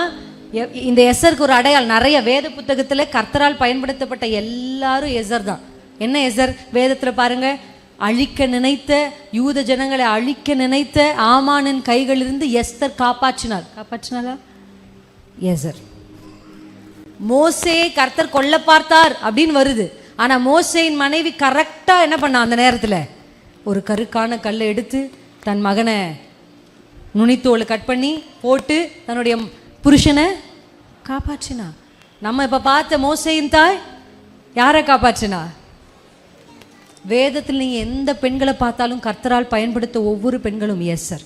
உங்களை கர்த்தர் உருவாக்கும் போதே உங்க மனசுல எப்படி தெரியுமா? உங்களுக்குள்ள காப்பாற்றுகிற குணத்தை வைத்து உண்டாக்கியிருக்கிறார். நீங்க தான் உங்க பிள்ளைகளை காப்பாற்ற முடியும். நீங்க தான் உங்க கணவரை காப்பாற்ற முடியும். ஏன்னா உங்களுக்குள்ள தான் அந்த வெளிச்சம் இருக்கு. அங்க வெளிச்சம் இல்லை, இங்க வெளிச்சம் இல்லைன்னு தேடாதீங்க. உங்களுக்குள்ள தான் கர்த்தர் அந்த வெளிச்சம் வச்சிருக்கிறார். நீங்க தான் அந்த விளக்கு. உங்களுக்குள்ள தான் ஒரு விளக்க கர்த்தர் வச்சிருக்கிறார். நீங்க செய்ய போகிற சின்ன கிரி, அவளால் என்ன செய்ய முடியும்? அத்தாலியலுக்கு முன்னாடி நின்று அவளால் சண்டை போட முடியாது. நான் சொல்றேன், நீங்க சண்டை போட்டு சாதிக்க முடியாது. இந்த பெண்கள் எல்லாம் சண்டை போடல, போய் நின்று என்ன செஞ்சாங்க தெரியுமா? ஒளித்து வைத்தார்கள், மறைத்து வைத்தார்கள். அல்லேலூயா. மறைவில் நீங்க செய்யற ஜபம், மறைவில் நீங்க போடுகிற முழங்கால்கள், அந்தரங்கத்தில் நீங்க வடிக்கிற கண்ணீர்கள், இவைகள் தான் உங்களுடைய பெரிய ஜெயத்திற்கான அடையாளம். ஹல்லேலூயா. இந்த ரெண்டு ஸ்திரீகளுமே ஒரு இருண்ட காலத்துல, ஒரு அழிவின் காலத்துல, ஒரு உபத்திரவத்தின் காலத்துல ஒரு சின்ன விளக்கா இருந்து தன்னால இயன்றதை இவங்க செய்ததுனால தான் ஒரு ராஜா, ஒரு ரட்சகன் வெளிப்பட முடிஞ்சிச்சு. அல்லேலூயா. பெரிய காரியங்களை கர்த்தர் இந்த பூமியில ஆண்டரை எதை செய்யணும்னாலும் ஆண்டருக்கு ஒரு மனுஷியோ ஒரு மனுஷனும் தேவை. நம்புறீங்களா? நம்பலையா? ஏன்னா ஆண்டோடைய வசனம் சொல்லுது, ஆண்டவர் இவைகளை நீங்கள் ஆண்டு கொள்ளுங்கள்னா சொன்னார். அப்படிதானே சொன்னாரு? மனுஷனையும் மனுஷியும் உருவாக்கி என்ன சொன்னாரு? நீங்க ஆண்டு கொள்ளுங்கள் சொன்னாரு. நம்ம ஆண்டு கொள்ளுவோம்னு சொல்லல. உங்களுக்கு நான் சொல்றது புரிஞ்சிச்சுன்னு நினைக்கிறேன். நீயும் நானும் சேர்ந்து இந்த பூமியை ஆளுவோன்னு சொல்லல, நீ ஆண்டு கொள். அப்ப இந்த பூமியில சகல அதிகாரத்தையும் என்ன பண்ணிருக்காரு? ஆண்டவர் உங்களுக்கு கொடுத்துருக்கிறாரு. அல்லேலூயா. ஆண்டவர் சொல்றாரு இல்ல, எனக்கு எல்லா அதிகாரமும் கொடுக்கப்பட்டிருக்கு. இப்ப அந்த அதிகாரத்தை பிசாசுக்கு கொடுத்துறான் ஆதாம். ஆனா ஆண்டவர் மறுபடியும் அந்த அதிகாரத்தை வாங்குறார். எனக்கு எல்லா அதிகாரம் கொடுக்கப்பட்டிருக்கு. ஆனா அந்த அதிகாரத்தை வாங்கிட்டு ஆண்டவர் அவரே பிரத்யட்சமா தரிசனமாகல, அந்த அதிகாரத்தை பெற்றுக்கொண்டவர் 120 பேரை போய் சந்தித்து அவர்களிடத்துல பேசுறார். அல்லேலூயா. இந்த பூமியில ஆண்டவர் எதை செய்யணும்னாலும், இந்த உங்க குடும்பத்துல ஆண்டவர் எதை ஆண்டவர் ஏதாவது செய்யுங்கப்பா, ஏதாவது செய்யுங்கப்பான்னு சொல்றீங்கல்ல, ஆண்டவர் எதை செய்யணும்னாலும் ஒருத்தர் வழியா தான் செய்யணும். அது நீங்க தான். அல்லேலூயா. மோசே நினைச்சிருந்தா கர்த்தரை நேரடியா காபிரியல் தூதனை வச்சு காப்பாத்திருக்கலாம். இல்ல, அங்க ஆண்டருக்கு ஒரு அம்மா தேவைப்பட்டார். எத்தனை பேர் ஆமேன்னு சொல்றீங்க? கர்த்தருக்கு நீங்க தேவை. உங்க குடும்பத்தை ரட்சிக்கிறதுக்கு, உங்க குடும்பத்தை கரை சேர்க்கிறதுக்கு, உங்க குடும்பத்தை ஒளிச்சு வச்சு பாதுகாக்கிறதுக்கு கர்த்தர் இன்றைக்கு உங்களை தேடுறார். நீங்க செய்யற சின்ன சின்ன கிரியைகள், நீங்க செய்யற சின்ன சின்ன கிரியை, நீங்க எடுக்கிற நல்ல முடிவுகள் தான் உங்க பிள்ளைகளை காப்பாற்ற போகுது, உங்க குடும்பத்தை காப்பாற்ற போகுது. இதை விட ஒரு மோசமான காலத்துக்குள்ள தான் உலகம் போக போகுது. இதை விட ஒரு பாவமான காலம் தான் என்ன பண்ண போகுது? வரப்போகுது. ஆனா இந்த காலகட்டத்துக்குள்ள எப்படி என் பிள்ளையை மறைத்து, என் குடும்பத்தை மறைத்து ஒழித்து குறித்த நாள் அவர்களை வெளியே கொண்டு வந்து நிறுத்தணுன்ற ஞானத்தை நீங்க கர்த்தர் இடத்துல கேட்கும். இன்னைக்கு கர்த்தர் அந்த ஞானத்தை உங்களுக்கு கொடுக்க போகிறார். எத்தனை பேர் நம்புறீங்க? அந்த கிரியைகள் நீங்க யோசிச்சு பாருங்க. ஒரு இருண்ட காலம் அத்தாலியல் என்கிற ஒரு ஸ்திரீனால, நான் இதை நிறைய முறை சொல்லியிருக்கிறேன், மறுபடியும் சொல்றேன். எப்பொழுதுமே பெண்களால் பிரச்சனை வருதுன்னு வச்சுக்கோங்க. ஒரு குடும்பத்தில் பொதுவாகவே ஆண்கள் பிரச்சனைன்னு நம்ம சொல்லிப்போம்.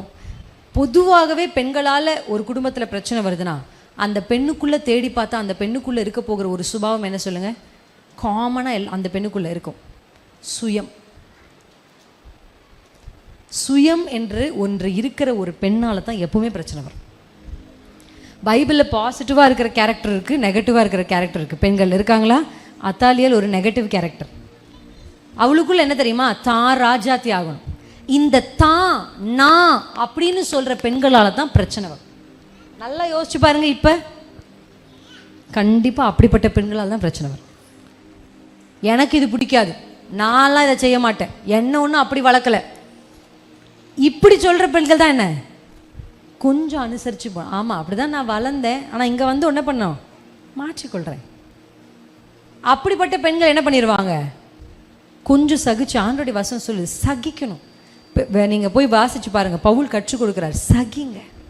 நான் ரொம்ப சில பெண்கள் சொல்லுவாங்க, சில குடும்ப பிரச்சனைகளில் கணவன்மார்கள் மனைவியை கொல்றதுக்கே வந்திருக்காங்க, அப்படி தப்பிச்சு வந்திருக்காங்க. அந்த மாதிரி உச்சக்கட்ட கேட்டகரிலாம் நான் சொல்லலை. ஆனால் கொஞ்சம் நீங்கள் சகிச்சா, கொஞ்சம் நீங்கள் பொறுத்தா உங்களுடைய கணவரை நீங்கள் கர்த்தருக்குள்ளே ஆதாயப்படுத்த முடியும். அல்லேலூயா. உங்கள் பிள்ளைகளை கர்த்தருக்குள்ளே நடத்திட முடியும். நான் என்கிறது அத்தாலியாளுக்குள்ளே இருந்தது, நான் ராஜாத்தி ஆகணும் நான். ஆனால் எஸ்தருக்குள்ளே இருந்தது, இந்த எஸ்தருடைய குவாலிட்டி என்ன தெரியுமா, அவளுக்குள்ளே நான் இல்லை. எஸ்தர் என்ன சொன்னா தெரியுமா, நான் செத்தாலும் சாகிறேன். அல்லேலூயா. தன் சுயத்தை சாகடிக்கிறவரால தான் ஒரு பெரிய காரியத்தை செய்ய முடியும். தான் என்கிறவள் எல்லாரையும் சாகடிச்சிருவா, அத்தாலியால மாதிரி. ஆனா நான் இல்லைன்னு சொல்றா, எனக்கு இல்லை அப்படின்னு சொல்ற ஒரு ஸ்திரியை கொண்டு தான் கர்த்தர் அநேகரை உயிர்ப்பித்து எழுப்புவார். எத்தனை பேர் நம்புறீங்க? சுயம் சாகணும், சுயம் சாகணும். நமக்குள்ள இருக்கிற சுயம் சாகணும். அது செத்துச்சுன்னா போதுங்க, நம்ம வழியா கர்த்தர் ஒரு பெரிய கிரியையை செஞ்சிருவார். அல்லேலூயா. வெளிச்சம். இந்த விளக்குக்கு நான் உங்களுக்கு கொடுக்குற மற்றொரு ஒரு அடையாளம், ஒரு இருண்ட காலத்துக்கு நான் உங்களை கொண்டு போகிறேன். வேத புத்தகத்தில், லூக்காவின் புத்தகத்தில் நீங்கள் வாசிச்சிங்கன்னா கிட்டத்தட்ட பழைய ஏற்பாட்டுக்கும் புதிய ஏற்பாட்டுக்கும் நடுவில் இதே போல் ஒரு 400 வருஷம் கேப்பு இருக்குது. அந்த கேப்புக்கு என்ன பேர் வைக்கிறாங்கன்னா இருண்ட காலம்னு பேர் வைக்கிறாங்க வேத வல்லுநர்கள். இந்த இருண்ட காலத்தில் ஒரே ஒரு விளக்கு மட்டும் எரிஞ்சுக்கிட்டே இருந்துச்சு. அல்லேலூயா. இந்த ஒரே சின்ன விளக்கின் வெளிச்சம்தான் வானத்தை திறந்து மகத்துவமான கிரியை செய்ய வச்சுச்சு. அல்லேலூயா.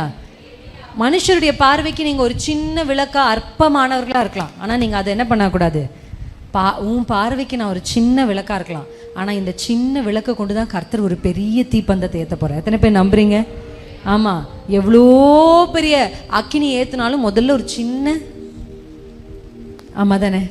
அதனால உங்கள் ஜெபங்கள் ஒருவேளை அற்பமாக இருந்தா, உங்கள் பிரயாசங்கள் மனுஷருடைய பார்வைக்கு அற்பமாக இருந்தா, நீங்கள் கர்த்தருடைய ஆலயத்துக்கு வர்றது மற்றவங்களுக்கு என்ன சும்மா அப்பப்பா சர்ச்சுன்னு இருக்கேன், எப்போ பார்த்தாலும் போயிடுறேன் அப்படின்னு மனுஷங்க உங்களை அற்பமாக பார்த்தா கூட அதன் வழியாக தான் கர்த்தர் ஒரு பெரிய காரியத்தை செய்ய போகிறார்.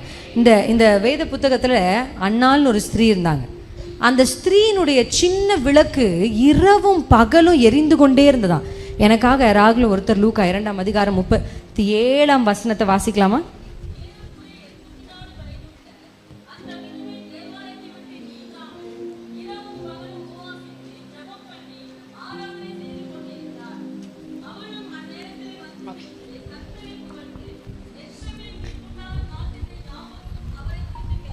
ஹல்லேலூயா.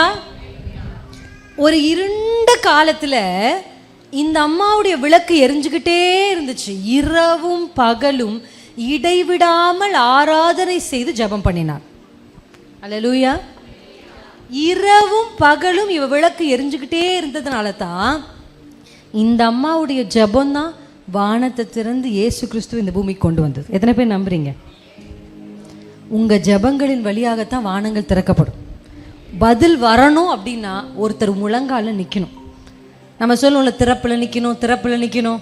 ஒரு அம்மா ஜெபிச்சாதான் வானம் திறக்கப்படும். வேத புத்தகத்தை நீங்கள் வாசிச்சு பாருங்க. இயேசு கிறிஸ்து ஞானஸ்தானம் பெற்று கரையேறின உடனே, அப்படிதான் நம்ம வாசிக்கிறோம், பரிசுத்த ஆவியான ஒரு புறாவை போல. ஆனால் நல்லா நீங்கள் போய் லூக்கா புத்தகத்தில் வாசிச்சிங்கன்னா அங்கே சொல்லப்பட்டிருக்கு, அவர் கரை ஏறி ஜெபம் பண்ணுகையில் வானம் திறக்கப்பட்டது. சொல்லுங்களேன், ஜெபம் பண்ணுகையில் வானம் திறக்கப்பட்டது. வானம் திறந்துருச்சுனாலே உங்களுக்குரிய வாசல் திறக்குது. ஹல்லேலூயா. வாசல் திறக்குதுனாலே உங்களுக்குரிய ஆசீர்வாதம் இறங்கி வருது. அப்படி இறங்கி வரணும்னா ஒரு அம்மா ஜெபிக்கணும். இந்த அண்ணாளுடைய விளக்கு அணைந்து போகவே இல்லை. இரவும் பகலும் ஜெபம்னு ஒரு விளக்கை ஏற்றி கொண்டே, நீங்கள் வேதத்தில் வாசிச்சிங்கன்னா இந்த ஆசரிப்பு கூடாரத்தில் சொல்லப்பட்டிருக்கு, இரவும் பகலும் அந்த விளக்கு என்ன பண்ணிகிட்டே இருக்கணுமா, எரிஞ்சுக்கிட்டே இருக்கணும். ஆனால் இந்த விளக்குக்கு எண்ணெய் எப்படி வரும்னு சொல்லியிருக்கு தெரியுமா? எண்ணெய் எப்படி வரும்? எந்த எண்ணெய் யூஸ் பண்ணுவாங்க? இடித்து பிழிந்த தெளிவான ஒளி. ரொம்ப சூப்பர். கை தட்டுங்க, அவங்களுக்கு ஒரு கை தட்டுங்களேன். நல்லா தான் கை தட்டுங்களேன். அதாவது அவங்க ஒலிவ எண்ணெய்ன்னு சொல்லியிருந்தா கூட நான் கை தட்ட சொல்லியிருக்க மாட்டேன். ஆனால் கரெக்டாக சொல்லிட்டாங்க. என்ன சொன்னாங்க? இடித்து பிழிந்த தெளிவான ஒளிகள். இடிச்சு பிழிஞ்சாதான் எண்ணெய் வெளியில வரும். ஏன் கர்த்தர் என்னை இடிக்கிறாரு பிழிகிறாருன்னா சிஸ்டர், எண்ணெய் வெளியில வரும் சிஸ்டர். அப்பதான் வெளிச்சம் பிரகாசமா எரியும். எத்தனை பேர் ஆமேன்? ஆமா. ஏன் நான் மட்டும் எப்பக்கத்திலிருந்து நெருக்கப்படுறேன்? நீங்க நெருக்கப்படும் போது ஒரு எண்ணெய் உங்களுக்குள்ள வெளியில வரும் பாருங்க. அந்த ஆயில் தான் உங்களை பிரகாசமுள்ள வெளிச்சமுள்ள ஒரு ஸ்திரியா மாற்ற போகுது. ஹல்லேலூயா. நிச்சயமா அதுதான் கர்த்தர் நம்முடைய வாழ்க்கையில நம்மளை நெருக்கத்துக்குள்ள நடத்துறாரா, கர்த்தர் அதை அனுமதிக்கிறாரா, அந்த நெருக்கத்தின் வழியாகத்தான் ஒரு பெரிய பெருக்கத்தை என் வாழ்க்கையில கர்த்தர் கட்டளையிட போகிறார். ஹல்லேலூயா. அப்படி அந்த அந்த ஒலிவ காயை வந்து இடிக்கும் பொழுது, பிழியும் பொழுது அதுக்குள்ள ஒரு எண்ணெய் வருது. அந்த எண்ணெயின் வழியாகத்தான் இந்த விளக்கு என்ன பண்ணுதான்? எரியுது. ஹல்லேலூயா. வேதத்தில் நீதிமொழிகளில் ஒரு வார்த்தை இருக்கு, துன்மார்க்கனுடைய விளக்கு அணைந்து போகும். ஹல்லேலூயா. ஆனால் நீதிமானாய் கர்த்தர் நம்மை மாற்றி இருக்கிறதுனால நம்முடைய விளக்கு என்ன பண்ணாது? அணைந்து போகவே போகாது. சொல்லுங்க, என்னை சுற்றி இருள் இருந்தாலும் இரவா இருந்தாலும் நான் பிரகாசிப்பேன். ஹல்லேலூயா. அந்த பிரகாசத்தை கர்த்தர் நமக்குள்ள இன்றைக்கு வைப்பார். எத்தனை பேர் நம்புறீங்க? அண்ணால போல எந்த ஒரு பிரத்யட்சமான தரிசனமும் பரலோகத்திலிருந்து வரல, எந்த தீர்க்க தரிசியும் எழும்பல, யாருமே அங்கே தேவனை தேடுறவங்க இருக்கிற மாதிரி என்ன பண்ணல தெரியல. சிமியோன் ஒருத்தர் இருந்தார், அவர் காத்திருந்தார். ஆனால் இந்த அம்மாவுடைய விளக்கு இரவும் பகலும் எரிந்து கொண்டே இருந்தது. ஹல்லேலூயா. அந்த விளக்கு, அந்த ஆராதனை, அந்த ஜெபம் தான் கர்த்தரை இந்த பூமிக்கு கொண்டு வந்தது. இந்த பூமிக்கு ஆசீர்வாதத்தை கொண்டு வருகிற, உங்கள் குடும்பத்திற்கு ஆசீர்வாதத்தை கொண்டு வர பொறுப்பு உங்கள் கையில் இருக்குது. அவர் ஜெபிக்க மாட்டேங்கிறார், என் பிள்ளை ஜெபிக்க மாட்டேங்குது, இதையே நீங்கள் சொல்கிறத நிறுத்தி நீங்கள் ஜெபிக்க ஆரம்பிச்சிங்கன்னா உங்கள் வெளிச்சத்தின் வழியாக கர்த்தர் அவர்களுக்குள்ள அந்த வெளிச்சத்தை கர்த்தரை கொண்டு போவார். ஹல்லேலூயா. நம்புறீங்களா? ஒரு இருளான சூழ்நிலை மேலும் நீங்கள் வேத புத்தகத்தில் வாசிக்க உபாகமம் புலம்பல் 2ஆம் அதிகாரம் எடுத்துக்கொள்ளாமா? 19ஆம் வசனம். யாராவது ஒருத்தர் வாசிங்களேன். புலம்பல். எழுந்திரு, ராத்திரியிலே முதற் சாமத்தில் கூப்பிடு, ஆண்டவரின் சமூகத்தில் உன் இருதயத்தை தண்ணீரை போல ஊற்றிவிடு. எல்லா தெருக்களின் முனையிலும் பசியினால் மூர்ச்சித்து போகிற உன் குழந்தைகளின் பிராணனுக்காக உன் கைகளை அவரிடத்திற்கு ஏறிடு. ஹல்லேலூயா. வசனம் சொல்லுகிறது, எழுந்திரு, ராத்திரியில் முதற் சாமத்தில் கூப்பிடு. ஹல்லேலூயா. இன்னைக்கு நம்ம எழும்பணும், எழும்பி கூப்பிடணும். அடுத்த வார்த்தை என்ன சொல்லுது? தண்ணீரை போல உன் இருதயத்தை ஊற்றிவிடு. ஹல்லேலூயா. உங்கள் இருதயத்தை நீங்கள் மனுஷர்களுக்கு வெளிப்படுத்துவதை விட தேவனுக்கு வெளிப்படுத்தணும். நம்புறீங்களா? நீங்கள் தேவனுக்கு வெளிப்படுத்தணும். இருதயத்தில் ராஜாமத்தில் நீங்கள் தேவ சமூகத்தில் அங்கே கடைசியாக ஒரு வார்த்தை இருக்குது, கைகளை அவரிடத்திற்கு ஏறெடு.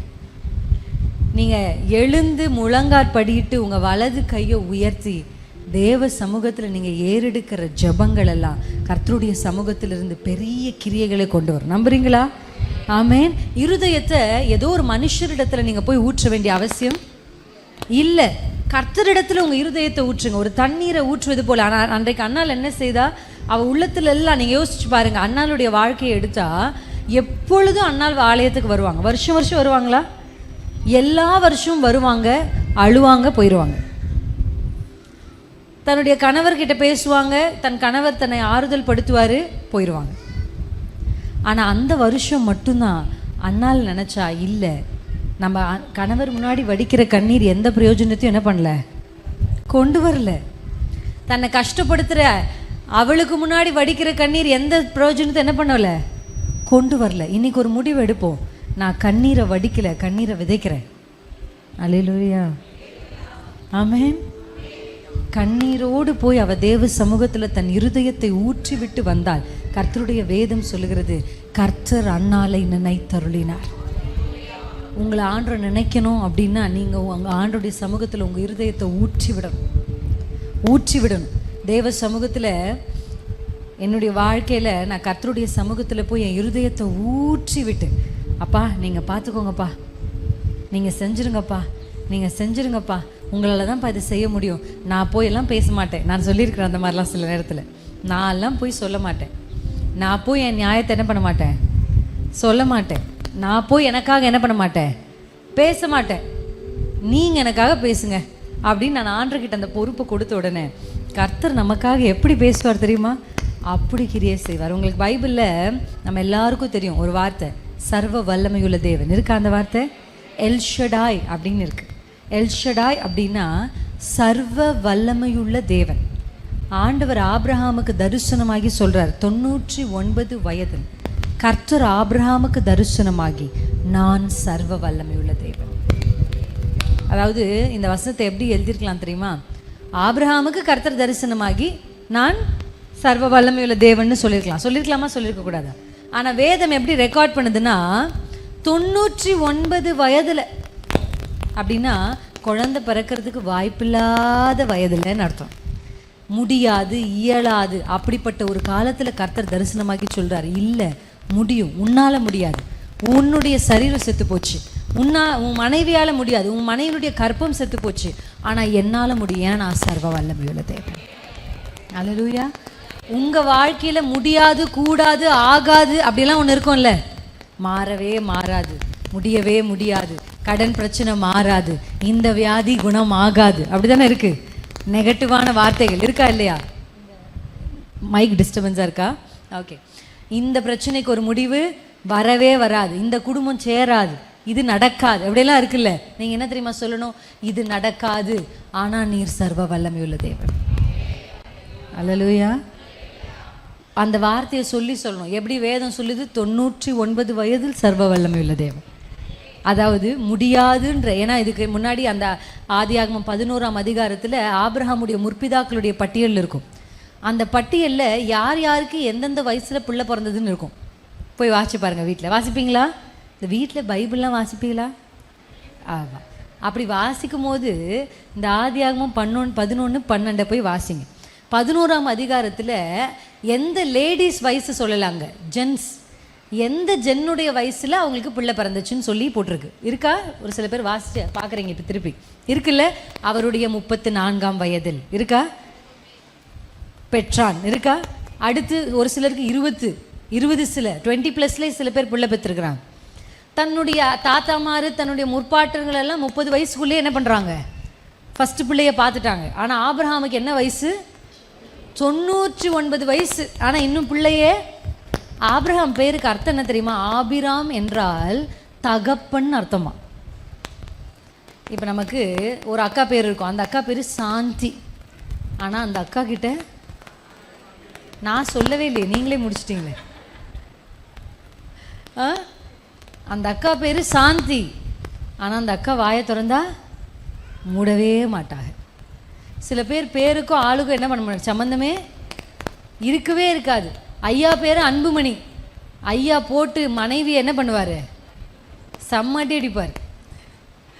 பேருக்கும் ஆளுக்கும் என்ன பண்ணாது, சம்மந்தமே இருக்காது. ஆபிரகாமுக்கு பேரே என்னதான் அர்த்தமே தகப்பன், ஆனால் பிள்ளை இல்லை. அப்போ அந்த உலகம் அவர் எப்படி சொல்லியிருக்கோம் இல்லை, எல்லாரும் எப்படி பேசியிருப்பாங்க அவரை பற்றி. ஆனால் வசனம் சொல்லுது 99 வயதில் கர்த்தர் ஆபிரகாமுக்கு தரிசனமாய் சொல்கிறார், நான் சர்வ வல்லமை உள்ள தேவன். அல்லேலூயா. அப்படின்னு என்ன சொல்கிறார்? என்னால் செய்ய முடியாதுன்னு ஒன்று இல்லை ஆபிரகாமே, உன் வயசு என் வல்லமைக்கு தடை இல்லை. அல்லேலூயா. உன் சரீரம் என்னுடைய வல்லமைக்கு தடை இல்லை. எத்தனை பேர் இப்படி பார்க்குறீங்க? ஆமாம், உலகம் சொல்கிறத நீங்கள் சொல்லுங்கள். ஆமாம், டாக்டர் சொல்லிட்டார் என் கர்ப்பத்தில் பிள்ளை வர்றதுக்கு வாய்ப்பே இல்லை, அது மருத்துவர்கள் அறிக்கை. ஆமாம், ஆனால் நீர் சர்வ வல்லமை உள்ள தேவன். இப்படி போய் ஜெபம் பண்ணுங்க. எல்லாரும் சொல்கிறாங்க என் புருஷன் குடிப்பழக்கத்திலேருந்து மாறுறதுக்கு வாய்ப்பே இல்லைன்னு சொல்கிறாங்க. ஆனால் நான் சொல்கிறேன்ப்பா, நீர் சர்வ வல்லமை உள்ள தேவன். அல்லேலூயா. ஜெபிப்பீங்களா? அப்படி போய் என் குடும்பத்தில் கடன் மாறுறதுக்கு வாய்ப்பே இல்லைன்னு எல்லாரும் சொல்கிறாங்க, ஆனால் நான் சொல்கிறேன் நீர் சர்வ வல்லமை உள்ள தேவன். இப்படி சொல்லி சொல்லி சொல்லி சொல்லி தான் நீங்கள் ஜெயம் எடுக்கணும். அதுதான் ஒரு ஆவிக்குரிய ஸ்திரீ. மனுஷர் பார்க்கிறபடி, உலகம் பார்க்கிறபடி, மனுஷர் பேசுகிறபடி, உலகம் பேசுகிறபடி, உலகத்தார் சும்மா கிறிஸ்தவங்கன்னு சொல்கிறவங்க ஜெபிக்கிற மாதிரி ஜெபிக்கிறவங்க அல்ல. அவங்க ஜெபங்களே வித்தியாசமாக இருக்கும். அண்ணாள் ஜெபிச்ச ஜெபம் என்ன? அண்ணாளுக்கு பிள்ளையா, குட்டியா, புருஷனா, எதுவுமே இல்லை அந்த அம்மாவுக்கு. ஆமாம் தானே? அப்போ இந்த அம்மா எதுக்கு தான் ராவும் பகலும் ஜெபம் பண்ணுச்சு? இன்றைக்கி புள்ள குட்டி பிரச்சனை இருந்தும் கூட நம்ம என்ன பண்ண முடியல, நம்ம ஜெபிக்கிறது இல்லை. அப்போ இந்த அம்மா எதுக்கு இரவும் பகலும் இந்த விளக்கு எரிஞ்சுக்கிட்டே இருந்துச்சு? இந்த விளக்கு ஒரே நோக்கத்துக்காக தான் இருந்துச்சு, இயேசு வரணும், ரட்சகர் வரணும், ரட்சகர் வரணும். இந்த அம்மாவோட ஜெபம்லாம் அதுதான். இங்கே வயசான அம்மாக்கள் சில பேர் இருக்கிறீங்க, வீட்டில் வயது முதிர்ந்து இருக்கிறீங்க, மாமியார் பொறுப்பில் பாட்டி பொறுப்பில் இருக்கிறீங்க. உங்களுக்கெல்லாம் நான் ஒரே ஒரு ஆலோசனை சொல்கிறேன். உங்கள் பேத்தியாக என்னை நினச்சி நான் உங்களுக்கு கேட்குற ஆலோசனை தெரியுமா? ஒரு சேர்லையோ ஒரு பெட்டுலையோ உட்காந்துட்டோ படுத்துட்டோ உங்கள் வாய் நிறைய நீங்கள் உங்கள் பேரனுக்காக, பேத்திக்காக, உங்கள் பிள்ளைகளுக்காக, உங்கள் தலைமுறைக்காக நீங்கள் ஜெபம் பண்ணுற உங்கள் ஜெபம் தான் உங்கள் பிள்ளைகளுக்கு பெரிய ஆசீர்வாதத்தை கொண்டு வரணும். அல்லேலூயா, ஆமென். உங்களுக்கு பிடிச்ச மாதிரி உங்கள் பையன் நடந்துக்கல, உங்கள் மருமகன் நடந்துக்கல, உங்கள் பேர பிள்ளைகள் நடந்துக்கல, அவங்கக்கிட்ட போய் வாதாடி, அவங்கக்கிட்ட விளக்கம் சொல்லி, அவங்கக்கிட்ட கேள்வியெல்லாம் கேட்காதீங்க, விட்டுருங்க. கர்த்தர் பார்த்துக்குவார். நீங்கள் செய்ய வேண்டியது, எங்கள் பாட்டி எப்போ பார்த்தாலும் பெட்டு மேலே உட்காந்துருப்பாங்க. எங்கள் பாட்டிக்கு ஒரு பெட்டு, ஒரு ரூம் இருக்குது. அதில் உட்காந்துருக்கும் போது எங்கள் மாமா எங்கள் பாட்டிக்கிட்ட சோத்திரம் பண்ணுமா, சோத்திரம் பண்ணு அப்படின்னு சொல்லுவார். எங்கள் அவங்களும் எவ்வளோ நேரம் தான் சோத்திரம் பண்ணுவாங்க. எல்லா பேர பிள்ளைகளுக்கும் ஆண்டவரே, ஆண்டவரே என் மூத்த மகனுக்காக ஸ்தோத்திரம், என் மூத்த மருமகளுக்காக ஸ்தோத்திரம், அதுதான் அவங்களுக்கு ஜெபிக்க. அப்போ தான் அவங்க ஆவிக்குரிய ஒரு சபைக்குள்ளே வந்தேன், ஜெபிப்பாங்க. ஜெபிச்சு சொல்லுவாங்க. என் பேரன் பேத்தி எல்லார் பேரும் நல்லா ஞாபகம் இருக்கும். எல்லார் பேரும் சொல்லி சோத்திரம் சொல்லணும். சத்தமாக எங்கள் மாமா சொல்லு, என்ன சோத்திரம் சத்தம் கேட்கல அப்படின்னு வர எங்கள் மாமா அங்கேருந்து உடனே சோத்திரம் ஆண்டவரே, சோத்திரம் ஆண்டவரே, சோத்திரம். வாழ்நாள் முழுசு எங்கள் பாட்டி கடைசி காலத்தில் எங்களுக்காக அவங்க செஞ்சதெல்லாம் சோத்திரம் சொல்கிறது தான். பாருங்கள், இன்றைக்கி கர்த்தர் எங்கள் குடும்பத்தை எல்லாம் நல்லா ஆசீர்வதிச்சிருக்கிறார். அல்லேலூயா. பேரம் பேத்திகளை நல்லா ஆசீர்வதிச்சிருக்கார். எங்கள் குடும்பத்தில் ஊழியர்களெல்லாம் கர்த்தர் எழுப்பிட்டு இருக்கிறார். அல்லேலூயா. நீங்கள் செய்கிற அந்த ஜபங்கள், ஒருவேளை உங்கள் சோத்திரம் என்ன ஜெபி பெருசாக பெரிய வசனங்களோட ஒருவேளை உங்களுக்கு ஜெபிக்க தெரியலனா கூட பெயர்களை சொல்லி அவர்களுக்காக நீங்கள் செய்கிற ஸ்தோத்திர பலிகள், அல்லேலூயா, உங்கள் குடும்பத்தை தழைக்க பண்ணும். பணம், பதவி, பொருள், பின்புலம் செய்யாததை ஜெபம் செஞ்சு முடிச்சிரும். அல்லேலூயா. கண்டிப்பாக செய்யும். உங்கள் விளக்கு, உங்கள் ராஜாமத்தில் நீங்கள் கர்த்தரை நோக்கி கூப்பிட்டு உங்கள் இருதயத்தை ஊற்றி பாருங்க, கர்த்தர் உங்களுக்காக பெரிய காரியத்தை செய்வார், உங்களுக்காக இறங்கி வருவார், உங்கள் குடும்பத்துக்காக கிரியை செய்வார். நிச்சயமாக கர்த்தர் அதை செய்து முடிக்க வல்லவராக இருந்தார். நான் முதல்ல சொன்னேன், இந்த விளக்கு என்பது எதற்கு அடையாளம்? நற்கிரியைகளுக்கு அடையாளம். இரண்டாவது, விளக்கு என்பது ஆராதனைக்கும் ஜெபத்திற்கும் அடையாளம். மூன்றாவது, விளக்கு என்பது ஆயத்தத்துக்கு அடையாளம். அல்லேலூயா, ஆமென். இப்போ நான் சொன்ன எல்லா உலக பிரகாரமான காரியங்களுக்கு மேலாக நீங்கள் வேத இதெல்லாம் உங்களுக்கு தெரிஞ்ச புத்தகம், வசனங்கள். நான் மத்தேயு 25 நம்ம வாசிக்கும் பொழுது, புத்தி உள்ள ஸ்திரீ இல்லை, அல்லேலூயா, புத்தி உள்ள கன்னிகை. இந்த கன்னிகை என்ன பண்ணுறாங்க? எல்லார் கையிலும் என்ன இருக்கு? விளக்கு இருக்கா இல்லையா? விளக்கு இருக்கு. எண்ணெய் என்ன ஆயிடுச்சு? காலியாக போச்சு. உங்கள் எண்ணெயை காலி பண்ணுற விஷயங்கள் என்ன தெரியுமா? நிறைய டைம் நீங்கள் பார்த்தீங்கன்னா தேவையில்லாத உலக சம்பாஷணைகள் உங்களை என்ன பண்ணும்? ட்ரெயின் அவுட் பண்ணிடும். பண்ணுமா பண்ணாதா? ஆமாம், தேவையில்லாத சில காரியங்களை பார்க்குறது, பேசுறது, கேட்குறது. பெண்களுக்கு என்ன பண்ண முடியாதுன்னா, நம்மளால் என்ன பண்ண முடியாது? சும்மாவே இருக்க முடியாது. ஆண்கள் எல்லாம் அவங்க பாட்டுக்கு அவங்க வேலையை செய்வாங்க. நம்ம பாட்டுக்கு நம்ம வேலையை என்ன பண்ண மாட்டோம்? செய்யவே மாட்டோம். நமக்கு அடுத்த வீட்டில் நடக்கிறது என்னன்னு தெரிஞ்சே ஆகணும். தெரியாமல் அந்த வீட்டில் சொம்பு கீழே விழுந்தா கூட இல்லை, அங்கே ஏதோ சண்டை நடக்குதுன்னு போய் ஜன்னல் பக்கத்தில் காதை வச்சு கேட்குறது பார்த்துருக்கீங்களா? அப்படியே காதை வச்சு கேட்பாங்க, என்ன நடக்குது, என்ன பேசுகிறாரு. இப்படியே நிறைய பெண்கள் என்ன பண்ணுவாங்க? அடுத்த வீட்டு காரியத்தில் நிறைய பெண்கள். அதுவும் எனக்கு ரொம்ப, உங்களுக்கு நான் ஒரு ஆலோசனை சொன்னேன், இந்த வீடு வீடாக போய் உட்காந்து பேசுகிற பழக்கம் இங்கே யாராவது பெண்களுக்கு இருந்தால் நிறுத்திடுங்க. மற்றவர்களை பற்றியே பேசுகிற பழக்கம் உங்களுக்கு இருந்தால் அதை நிறுத்திடுங்க. இது எல்லாம் என்ன பண்ணுன்னா உங்கள் எண்ணெயை காலி பண்ணிடும். அல்லேலூயா. உங்களை ட்ரெயின் அவுட் பண்ணிடும். உங்களுக்கு தேவையில்லாத சில காரியங்களை உங்களுக்குள்ள என்ன பண்ணிடும்? கொண்டு வந்துடும். ஒரு சீரியலில் ஒரு மாமியாருக்கு ஒரு மருமக டீயில் வந்து என்ன பண்ணுது? விஷத்தை கலந்து கொடுக்குது. இதை இந்த அம்மா உட்காந்து பார்த்துக்கிட்டு இருக்கும். பார்த்த உடனே கரெக்டாக பார்த்துட்டு இருக்கும் போதே சோதனைக்கு மருமக டீ எடுத்துட்டு வரும். இப்போ இந்த அம்மாவுக்கு என்ன தோணும்? அந்த டீயை பார்த்தா தோணும் இல்லை? ஒருவேளை நம்ம ஏதாவது பண்ணால் நம்ம இப்போ எனக்கு டீ வேணாமா? எங்கே இன்ஃப்ளூயன்ஸ் ஆகிறோம்? ஆமாம் தானே? இதுதான் காரணம். அதனால தான் சொல்கிறது, எப்படி சிஸ்டர், நிறைய பேருக்கு, நிறைய கிறிஸ்தவர்களுக்கு இந்த டிவி பார்க்குற பழக்கத்துலேருந்து ஒரு விடுதலையே என்ன பண்ணல இல்லை. நான் உங்களுக்கு சொல்கிறேன், உங்கள் ஆசீர்வாதத்துக்கு முதல் வழி அதெல்லாம் நீங்கள் என்ன பண்ணணும்? ஷட் டவுன் பண்ணணும். இந்த இடத்துல நம்ம வாசிக்கிறோம், இந்த ஸ்திரீகளுக்கு 2 பேர்கிட்டையும் விளக்கு இருந்துச்சு. காலம் ஆக ஆக தாமதம் என்பது உங்கள் விளக்கினுடைய எண்ணெய் என்ன பண்ணும்? நிறைய பேருக்கு பிரச்சனை என்னென்னா, டிலே ஆக ஆக ஆக உங்கள் ஜெபம் குறையுது. ஆமாம் தானே? இத்தனை வருஷம் நான் ஜெபிக்கிறேன், ஆனால் எனக்கு கிடைக்கல. அப்போ ஃபஸ்ட்டு ஜெபிக்க ஆரம்பிக்கும் போது இருந்த வைராக்கி இப்போ இல்லை, குறைஞ்சி போச்சு. ஆமாவா இல்லையா? எப்பவுமே டிலே தாமதம் என்பது பயங்கரமான ஒரு விஷயம். நம்ம வாழ்க்கையில் எந்த ஒரு ஆசீர்வாதமும் தாமதம் ஆகும் பொழுது அந்த தாமதிக்கிற காலகட்டத்தில் நம்ம என்ன செய்கிறோன்றதை கர்த்தர் பார்ப்பார். அல்லேலூயா. ஒரு ஆசீர்வாதம் உங்களுக்கு தாமதம் ஆகுது அப்படின்னா, வேத புத்தகத்தில் ஆபிரகாமுக்கு ஆசீர்வாதம் தாமதம் ஆன உடனே ஆகார கூட சேர்த்தது என்ன ஆயிடுச்சு? பிரச்சனை ஆயிடுச்சு. ஆமாவா இல்லையா? எப்பொழுதுமே நிறைய பேர் தாமதம் ஆகும்போது தவறான முடிவு எடுப்பாங்க. ஒரு நல்ல வாழ்க்கை துணைக்காக காத்திருப்பாங்க. டிலே ஆன உடனே யாருக்காவது கல்யாணம் பண்ணி வச்சா போதும், இப்போ கல்யாணம் பண்ணால் போதும், அப்படி ஆயிரும் ஒரு கட்டத்தில். பார்த்துருக்கீங்களா? இப்படி கல்யாணம் பண்ணி வச்சுருவாங்க. அப்போ தேவ சித்தம், பொண்ணுக்கு 25 வயசு இருக்கும்போது தேவ சித்தத்துக்காக ஜெபம் பொண்ணுக்கு 31 வயசு ஆன உடனே என்ன ஆகாது? இப்போ தேவ சித்தத்துக்கு அதிகமாக ஜெபிக்க என்ன வராது? ஏதாவது ஒரு பையனை பார்த்து கல்யாணம் பண்ணி வச்சுருவோம் அப்படின்னு வந்துடும். காலம் ஆக ஆக முடிவுகள் நம்ம என்ன பண்ண ஆரம்பிப்போம்? தவறா எடுக்கார். வேத புத்தகத்தில் சாமுவேல் வர கால தாமதமான உடனே சவுல் பலி செலுத்திட்டார். ஆமாம் தானே? மோசே வர கால தாமதமான உடனே ஆரோன் என்ன பண்ணார்? கன்றுக்குட்டி செஞ்சுட்டார்.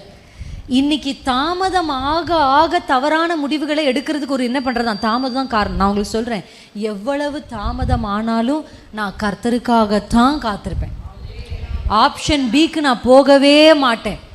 மோசே வர தாமதமான உடனே கன்றுக்குட்டி செஞ்சது போல இன்னைக்கு நிறைய பேருடைய வாழ்க்கையில் ஆசீர்வாதங்கள் தாமதமான உடனே வேறு வழியில் ஆசீர்வாதத்தை பெற்றுக்கொள்றதுக்கு என்ன பண்ணுறோம்? முயற்சி செய்கிறோம். அந்த ஒரு சின்ன முயற்சி பெரிய ஆபத்தை நம்முடைய வாழ்க்கையில் என்ன பண்ணிடுது? கொண்டு வந்துடுது. ஆனால் இன்றைக்கு கர்த்தர் உங்களுடைய வாழ்க்கையில் இந்த ஆயத்தம் என்கிற விளக்கு, ஹல்லேலூயா, இந்த ஆயத்தம் என்கிற விளக்கு நீங்கள் யோசித்து பார்த்தீங்கன்னா, நான் முடிக்க போகிறேன். இந்த விளக்கை குறித்து நம்ம ஆயத்தத்தை குறித்து நம்ம வாசிக்கும் போது இங்கே இருக்கிற எத்தனை பேர் உள்ளான மனசுலேருந்து உண்மையாக சொல்ல முடியும், கர்த்தருடைய வருகைக்காக நான் ஜெபம் பண்ணிக்கிட்டு இருக்கிறேன், நான் அதுக்காக ஆயத்தமாகிறேன். சரி, அதெல்லாம் நான் ரொம்ப காம்ப்ளிகேட்லாம் நான் பண்ணல.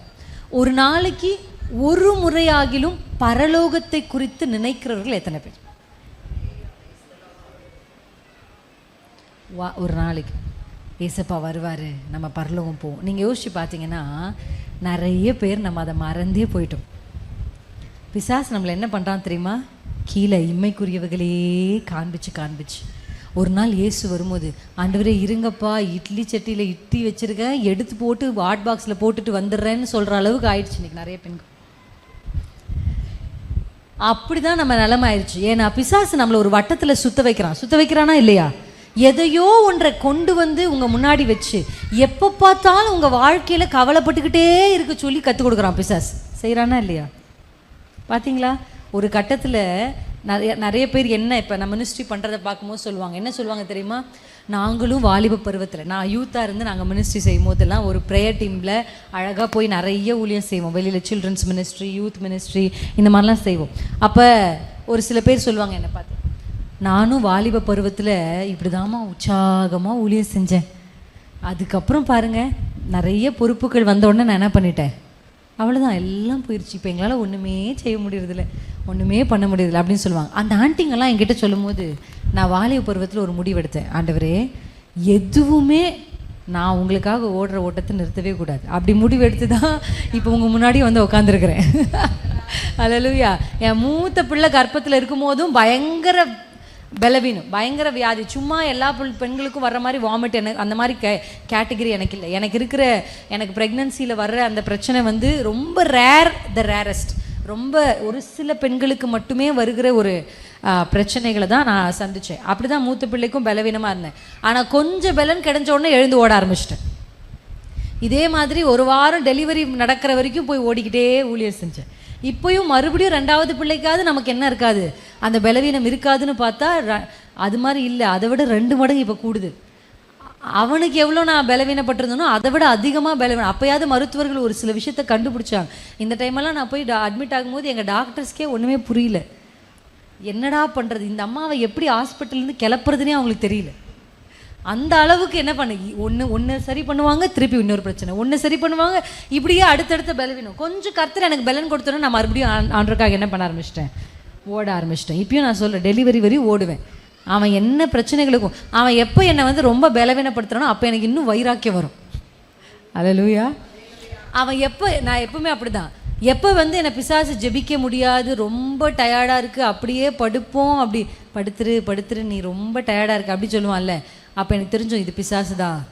எப்போ நான் புரிஞ்சுக்குவேன், அப்படி புரிஞ்ச உடனே நான் என்ன பண்ணுவேன்னா, நான் அப்படியே எழுந்து உட்காந்து கட்டிலே ஆகி நான் உட்காந்து ஜெபம் பண்ண ஆரம்பிச்சிருவேன்.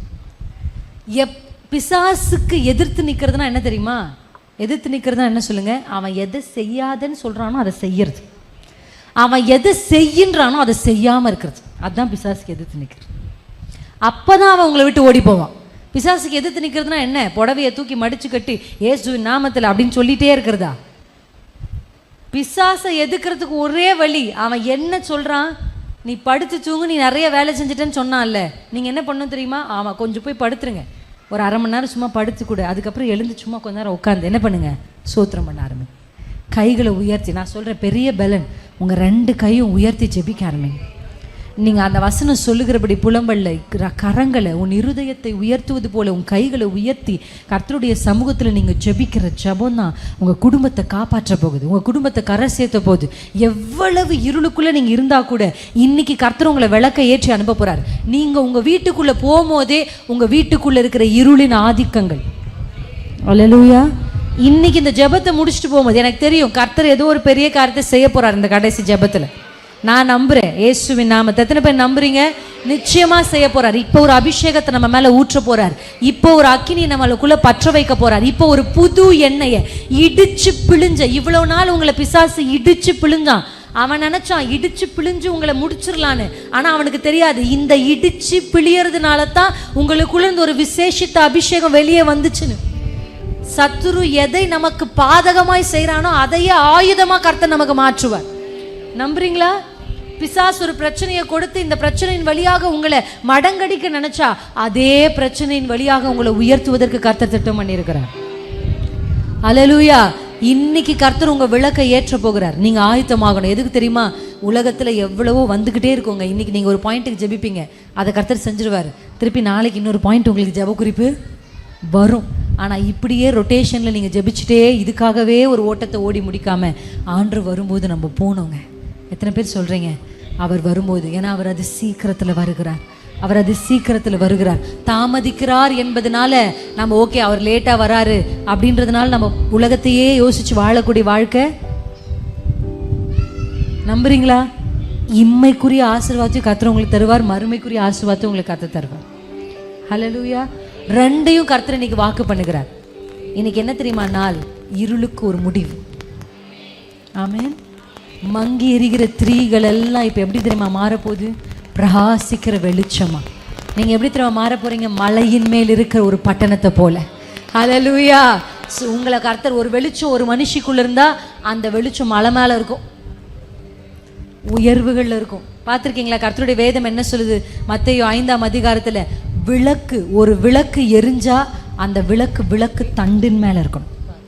அது கட்டிலின் கீழே இருக்க முடியாது, அதை கட்டிலின் கீழே வைக்க முடியாது. உங்களை மறைக்க உங்களுக்குள்ள ஒரு வெளிச்சம் இருந்தா அந்த வெளிச்சத்தை கட்டில் போட்டோ மூடி போட்டோ இந்த உலகத்தின் எந்த கிரியைகள்னாலும் மறைக்க முடியாது. உங்க ஸ்தானம் என்ன தெரியுமா? விளக்கு தண்டு. உங்க ஸ்தானம் என்ன தெரியுமா?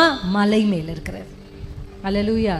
உங்களுக்குள்ள வெளிச்சம் இருந்தா போதும். உங்களுக்குள்ள இருக்கிற ஒரு வெளிச்சம் உங்க குடும்பத்தின் சகல இருளையும், தலைமுறையா ஒரு இருள் உங்க குடும்பத்தை பின்தொடருது, தலைமுறையா ஒரு வியாதி உங்க குடும்பத்தை பின்தொடருது, தலைமுறையா தரித்திரம் உங்க குடும்பத்தை பின்தொடருது. குடும்பத்தில் இருக்கிற எல்லா ஆண்களுக்கும் எப்பொழுதுமே சில குடும்பத்தில் பார்த்தீங்களா தொடர்ச்சியா ஆண்கள் டார்கெட் பண்ணப்படுவாங்க. ஆமா தானே? இந்த குடும்பத்தில் ஆண்களுக்கு ஏதாவது ஒரு வியாதி வந்துகிட்டே இருக்கும், இந்த குடும்பத்தில் ஆண்களுக்கு ஏதாவது ஒரு பிரச்சனை வந்துகிட்டே இருக்கும். எவ்வளோ சம்பாதிச்சாலும் இந்த தலைமுறையில் ஒரு உயர் பதவிக்கு போன ஒரு ஆள் இருக்கவே மாட்டாங்க. இப்படி தலைமுறைகளை தாண்டி இருளின் ஆதிக்கங்கள், எகிப்தின் கிரியைகள், அமலேக்கின் வல்லமைகள் வந்து கொண்டிருக்கோனா இயேசுவின் நாமத்தில் இன்னைக்கு கர்த்தர் பற்றி எரிய வைக்கிற இந்த அக்கினி அதை எல்லாம் விழுங்க போகுது. நம்புறீங்களா? எனக்குள்ள ஒரு அக்கினி இன்னைக்கு எரிய போகுது, இந்த அக்கினி விழுங்க போகுது. அல்லேலூயா. பரலோகத்தின் அக்கினியினுடைய இந்த உலகத்தின் அக்கினி தான் தண்ணி ஊற்றினா அணையும், ஆனா பரலோகத்திலிருந்து வருகிற அக்கினி தண்ணீரை நக்கி போடும். அல்லேலூயா. ஆமாதானே, ஆமாதானே. எலியாவின் மூலமாய் கர்த்தர் வானத்திலிருந்து இறக்கின அக்கினிய தண்ணீர் ஒண்ணுமே செய்யலை, அக்கினி தண்ணீரை நக்கி போட்டது. அல்லேலூயா. எவ்வளவு பெரிய இருள்! எலியா வாழ்ந்த காலம் இருளின் காலம். ஆமாதானே? எஸ். மோசே பிறந்த காலம் இருளின் காலம். இயேசு பிறந்த காலம் இருட்களின் காலம். ஒரு இருளை போல இருந்த காலம் தான். ஆனா அந்த ஒவ்வொரு காலகட்டத்திலும் கர்த்தர் ஒவ்வொரு விளக்கு, பெண்களாகிய ஒவ்வொரு விளக்கை ஏற்றி வைத்துட்டே இருந்தார். அவர் அந்த விளக்கை ஓரத்துல வைக்கதான் அந்த சின்ன சின்ன விளக்கின் வழியாக பெரிய பெரிய ராஜாக்களும் பெரிய பெரிய இரட்சகர்களும் இயேசுவும் பிறந்தார். அல்லேலூயா. எத்தனை பேர் நம்புறீங்க?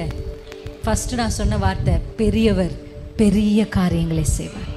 அவர் பெரிய காரியங்களை செய்யணும்னா ஒரு ஸ்திரீ தன்னை விட்டு கொடுக்கணும். ஒரு ஸ்திரீ தன்னை விட்டு கொடுக்கணும். நீங்க இன்னைக்கு யோசபாத்தை போல இன்னைக்கு நீங்க செய்ய போகிற அந்த சின்ன சின்ன ஜெபங்களும் கிரியைகளும் ஆராதனைகளும் உங்கள் ஆயுதங்களும் கர்த்தருடைய பெரிய பெரிய கிரியைகளை உங்கள் வாழ்க்கையில கொண்டு வரப்போகுது. நம்புறீங்களா? சொல்லுங்க, கையை இப்படி அசைச்சு சொல்லுங்க, நான் இனி மங்கி எரிகிற திரி இல்லை. நான் இனி மங்கி எரிகிற திரி அல்ல. அல்ல, அவர் மங்கி எரிகிற திரியை அணைக்கிறது இல்லை. இது வரைக்கும் ஜெபிக்க முடியலன்னு யாராவது இங்க வந்திருந்தீங்கன்னா இன்னைக்கு ஜெபத்தை முடிச்சுட்டு போய் இதுக்கப்புறம் உங்க ஜெபத்தை யாராலும் நிறுத்த முடியாது. இரவு நேரத்துல கர்த்தர் உங்களை எழுப்பி விட போறாரு. அதிகால நேரத்துல கர்த்தர் உங்களை எழுப்பி விட போறாரு. கர்த்தர் உங்க கண்கள்ல ஒரு பெரிய பெரிய பெரிய தரிசனங்களை காண்பிக்க போகிறார். உங்க வலது கையை நீங்க உயர்த்தி ஜெபிக்கும் போதே உங்களுக்கு முன்னாடி இருக்கிற செங்கடல் பிரியறத பார்க்க போறீங்க. உங்க காலை எடுத்து வைக்கும் பொழுதே பெரிய யோர்தான்கள் பின்னிட்டு திரும்புறத பார்க்க போறீங்க.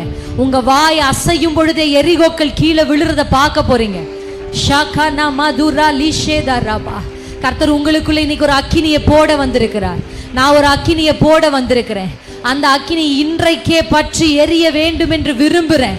இதுவரைக்கும் மங்கி மங்கி மங்கி மங்கி எரிந்த திரிகள் எல்லாம் என்னை சுற்றி இருள் இருக்கு, இருள் இருக்கு, இருளை கை காண்பித்த நாட்கள் போதும். பிரச்சனையே கை காண்பித்திருந்த நாட்கள் போதும். இரவிலே அவள் விளக்கு அணையாது இருக்கும். சுற்றி இருந்தாலும் அவ விளக்கு எரிந்து கொண்டே இருக்கும். கர்த்தர் என் விளக்கை ஏற்றுவார். கர்த்தர் என் விளக்கை ஏற்றுவார். கர்த்தர் என் விளக்கை ஏற்றுவார். ஷண்டரபல கஷிபதரா. ஒரு சில விளக்குகளை கர்த்தர் ஏற்றுகிறார், ஏற்றுகிறார், ஏற்றுகிறார், ஏற்றுகிறார். ஒரு புதிய அபிஷேகம் உன்னை இடித்தது, உன்னை பிழிஞ்சது, உனக்கு வந்த சோதனை, உனக்கு வந்த உபத்திரவம், உன் வாழ்க்கையில் நீ சந்தித்த போராட்டம், இவைகள் எல்லாம் உனக்குள்ளிருந்து ஒரு புதிய அபிஷேகத்தை வெளிப்பட பண்ணவே, அந்த எண்ணெய் வெளிப்பட பண்ணவே, அந்த அபிஷேகத்தை வெளிப்படுத்தவே கர்த்தர் அதை அனுமதித்தார். சகோதரியே, உன்னை கொண்டு தான் உன் பிள்ளைகளை கர்த்தர் காப்பாற்ற போகிறார். உன்னை கொண்டு தான் கர்த்தர் காப்பாற்ற போகிறார். ஷகதரா பாலா தீரா பாலாஷே. உன் புருஷனை காப்பாற்ற போகிறது உன் விளக்கு தான். ஷபதியா தரபா. நீ எழும்பு, நீ எழும்பு, நீ எழும்பு. இருளை கை காண்பிக்காத. ஷகதரா பாலாபா ஷீரபா. ஏன் ஆண்டவரே என்னை இந்த இரவுல வைத்தீங்க? ஏன் என்னை இந்த குடும்பத்துக்கு கொண்டு வந்தீங்க? ஏன் நான் மட்டும் கஷ்டப்படுறேன்? கேள்வி கேட்கிறவளாய் அல்ல. ஷம்பதரா பாலிஷேதரா. இனி புலம்பல்கள் உன் வாயிலிருந்து வருகிறது இல்ல. ரியாபா ஷீதரா பாபா. தீர்க்க தரிசனம் பேசுகிற உதட கர்த்தர் உனக்கு கொடுக்கிறார். உன் குடும்பத்திற்குரிய தீர்க்க தரிசனம் உன் வாயிலே வருகிறது. உன் பிள்ளைகளை குறித்த எதிர்கால தரிசனங்கள் உன் கண்கள் காண்கிறது. ஷீபா தீரா பாலா. காப்பாற்று, காப்பாற்று. ஒரு கூடையை செய், உன்னால் இயன்றதை செய். மோசேயை உள்ளே வை. கர்த்தர் கொண்டு போவார், கர்த்தர் நடத்துவார். ஷபா தீரா பாபா பாஷிதரா. கரெக்டா அரண்மனைக்குள்ள ஆண்டு கொண்டு போய் சேர்ப்பார். சேர்க்க வேண்டியது அவர் பொறுப்பு, துவங்க வேண்டியது உன் பொறுப்பு.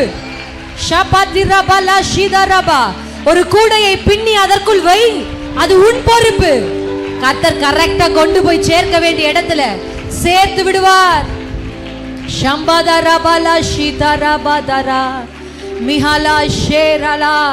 ஒரு புதிய அபிஷேகம் ஊற்றப்படுது. ஒரிபா ஷீபாதரா. உன் பிரச்சனையை கை காண்பித்தே உன்னை ஜெபிக்க விடாம பண்ணானே சத்துரு. ரீபாபா. உன் பலவீனத்தை சொல்லி சொல்லியே, உன் பலவீனத்தை காண்பித்து காண்பித்தே உன்னை எழும்ப விடாம சத்துரு செய்தா. ஆனா கர்த்தர் இன்றைக்கு சொல்லுகிறார், நீ எழும்ப வேண்டிய காலம் வந்துருச்சு, எழும்ப வேண்டிய காலம் வந்துருச்சு. உன் வெளிச்சத்தை நீ உதிக்க வேண்டிய ஷாகாதரா பாபாதரா. ஒரு இருண்ட காலத்துல யோவான் என்கிற ஒரு விளக்க கர்த்தர் ஏற்றினார். அவன் விளக்கில் அநேகர் களி கூர்ந்தார்கள். உன் விளக்கின் மூலமாக அநேகர் களி கூறுவார்கள். உன் வெளிச்சத்தில் அநேகர் களி கூறுவார்கள். உன் வெளிச்சம் உன் குடும்பத்துக்கு சந்தோஷத்தை கொடுக்க போகுது. ஒருவேளை உன்னால உன் பெற்றோர்கள் வெட்கப்பட்டது போல நீ உணரலாம். ஆனா உன் குடும்பத்துக்கு இப்பொழுது கர்த்தர் உன்னை கொண்டே ஒரு ஆசீர்வாதத்தை, நீதான் உன் குடும்பத்தின் ஆசீர்வாதத்தின் வாசல். வாசல் வாசல் ஷபதரபலா ஷிதரா. இருளை விழுங்குகிற ஒரு வெளிச்சம், இருளை விழுங்குகிற ஒரு வெளிச்சம், ஆகாப்பின் கிரியைகளை விழுங்குகிற ஒரு வெளிச்சம், அத்தாலியேலின் திட்டங்களை முறியடிக்கிற ஒரு வெளிச்சம், அத்தாலியேலை வெட்கப்படுத்தும்படி ஷபதிகா தாதா ராபதிஷே உனக்கு விரோதமாய் போராடுகிற அந்த ஸ்பிரிட் ஷதா ரபதா ரபாஷிகா தாரபா லாஷிதாரா உன் குடும்பத்துக்கு விரோதமா, உன் தலைச்சன் பிள்ளைக்கு விரோதமா, உன் கர்ப்பத்தின் கனிக்கு விரோதமா, இந்த வீட்டின் ஆண் மக்களுக்கு விரோதமாய், உங்க ஆயுஷின் காலத்துக்கு விரோதமாய் ஷிகா தரா பாபா பாபா ஷீதா ராபாலா ஷிகா தரா பாலி ஷேதா ராபா ஷீனா மாதரா பாலி ஷபா. பாதி வயதுல உன் குடும்பத்துல யாரும் மறிப்பது இல்ல. மிஷா பாதரா பாபா ஷிகா தரா பாதரா பாதல் ஷேதா ராபா. நீ நின்று ஜெபி கிரிபா கதரா பாதிரா பாபா ஷீதா ராபா நிகதரா பாலா ஷிபா தரபா. உன் விளக்கை கர்த்தர் ஏற்றுகிறார். அந்த விளக்கு விழுங்குது, அந்த வெளிச்சம் விழுங்குது, இருளை விழுங்குது. இருள் என்கிற சத்துருவின் சதிகளை விழுங்குது, சத்துருவின் திட்டங்களை விழுங்குது, சத்துருவின் கண்ணிகளை விழுங்குது, சத்துருவின் சகல சகல சகல வல்லமைகளும். பகபதுரபா ஷிபதரபலா. எலும்பு சியோனே, உன் வல்லமையை தரித்துக் கொள்ளு. தூசிய உதறிவிட்டு எழும்பு, எழும்பு. இருள் உனக்கு தடை இல்லை, இருள் உனக்கு தடை இல்லை. ஷபதரபலபா ஷிதரபா ஷகதரபபா ஷிதரபா. எல்லாரும் பண்றபடி நதியில நீ தூக்கி போடாத. எல்லாரும் செய்கிறது போல நீ செய்கிறது இல்ல. வித்தியாசமான கிரியை செய்ய கர்த்தர் உங்களை அழைக்கிறார். சந்துரா பாபா பாபா ஷிதராலா. எல்லாரும் எழும்பி நின்று அப்படியே அந்நிய பாஷையில பேசுங்க. டிஸ்ட்ராக்ட் ஆகாம அந்நிய பாஷையில பேசிட்டே எழும்புங்க. உதடுகள் அசைஞ்சுக்கிட்டே இருக்கட்டும். கர்த்தர் கிரியை செய்கிற நேரம். கர்த்தர் ஒரு சிலருடைய வாழ்க்கையில, ஒரு சிலருக்குள்ள சில இருள் இருக்கிறத காண்பிக்கிறார். தப்பான முடிவுகளையே வாழ்க்கை முழுவதும் எடுக்கிற சில கர்த்தர் இன்றைக்கு ஒரு வெளிச்சத்தை உங்களுக்குள்ள கர்த்தர்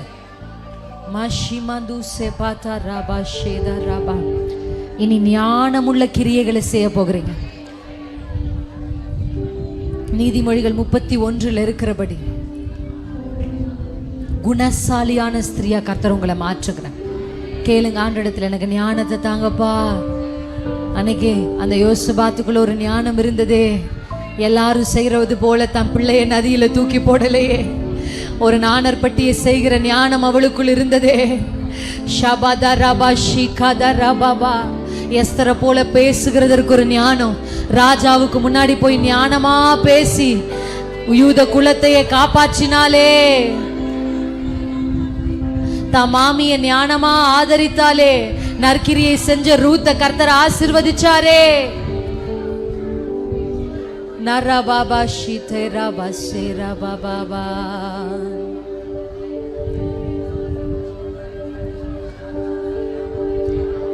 சந்துரே பாபா சேதரா. ஒரு ஞானத்தை கர்த்தர் கட்டளை இடுகிறார். குடும்பத்தை கட்டுகிற கையா, வலது கையை உயர்த்தி சொல்லுங்க, நான் குடும்பத்தை கட்டி எழுப்பணும்பா. என் வழியா என் குடும்பம் கட்டி எழுப்பப்படணும், கட்டி எழுப்பப்படணும். என் கிரியைகள் என் குடும்பத்தை இடிச்சிடக்கூடாது. என் கையே என் குடும்பத்தை இடிச்சிடக்கூடாது. நான் எடுக்கிற முடிவுகள் என் பிள்ளையினுடைய வாழ்க்கைய ஆண்டவரே ஸ்தோத்திரம் இடிச்சிடக்கூடாது. யாரோ சொல்றாங்கன்றதுக்காக என் பிள்ளைகளுடைய வாழ்க்கையில நான் தவறான முடிவுகளை எடுத்துடக்கூடாது. தாமதிக்குதுன்றதுனால தவறான முடிவுகளை நான் எடுக்க கூடாதப்பா. நல்ல முடிவுகளை எடுக்கிற குணசாலியான ஸ்திரியா என்ன மாற்றுங்க. நற்கிரியைகளை செய்கிற ஒரு ரெபேக்கால போல, ரூத்த போல எதிர்பார்ப்பில்லாம உதவி செய்யற குணத்தை எனக்கு கொடுங்கப்பா. ஷகதரபா. எந்த எதிர்பார்ப்பும் இல்லாம தண்ணீர் ஊற்றினாலே அவளை கர்த்தர் கொண்டு போய் ஒரு பெரிய குடும்பத்துல மருமகளாய் மாற்றி அவளை ஆசீர்வதித்தாரே. எந்த எதிர்பார்ப்பும் இல்லாம தன் மாமிக்கு பின்னாடி வந்த ரூத்த ஒரு பெரிய போவாசுக்கு மனைவியா கர்த்தர் மாற்றினாலே. சகோதரியே, அவங்க திரும்பி செய்வாங்கன்னு, நான் எதிர்பார்ப்பு இல்லாம நேசிக்க, எதிர்பார்ப்பு இல்லாம என் மாமிக்கு செய்ய, எதிர்பார்ப்பு இல்லாம என் குடும்பத்துக்கு நற்கிரியைகளை செய்ய. கை உயர்த்தி சொல்லுங்க, எனக்கு தீமை செய்தவங்களுக்கு நான் நன்மை செய்யணும், என்னை தூஷித்தவங்களை நான் ஆசீர்வதிக்கணும், என்னை கெடுக்க நினைத்தவங்களுக்காக நான் ஜெபம் பண்ணணும். உங்க அன்பு எனக்கு வேணும் ஏசப்பா. ரெபெக்காளை போல கிரியை செய்ய எனக்கு கிருபை தாங்க, ரூத்தை போல கிரியை செய்ய எனக்கு கிருபை தாங்க. சந்தரா பாபா பாஷிதரே பாபா. ரெண்டாவது ஒரு ஜெப ஆவியை கேளுங்களேன், வாய் திறந்து கேளுங்க. இரவும் பகலும் அன்னாளுடைய விளக்கு அணையாம இருந்தது.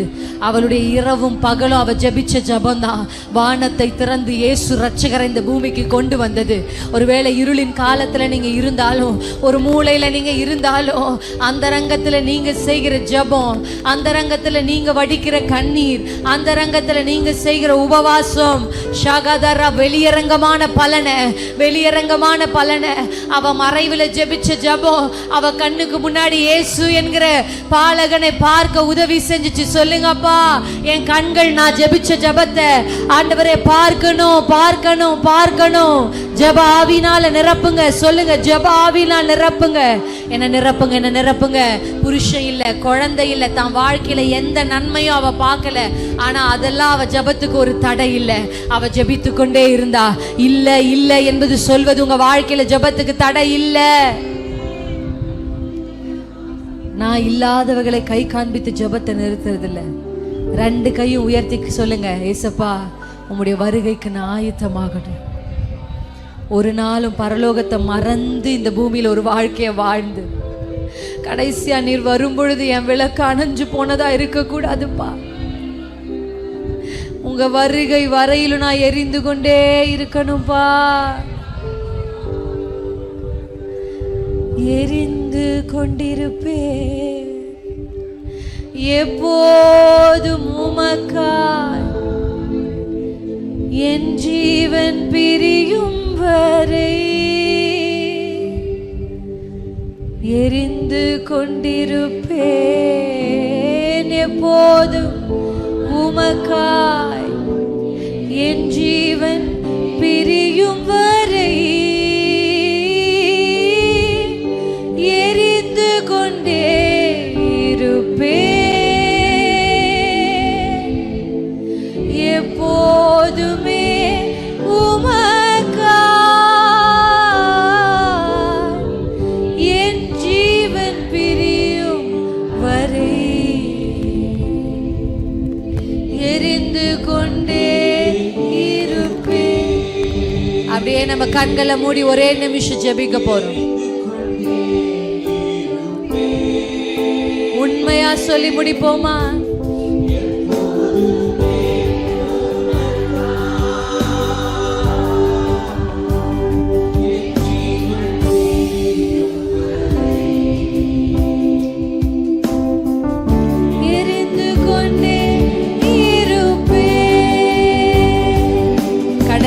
ஜெபிக்க போறோம். ஆண்டவரே, இன்னைக்கு என் மேல ஒரு புதிய அக்கினிய சொல்லுங்க, பரலோக அக்கினி.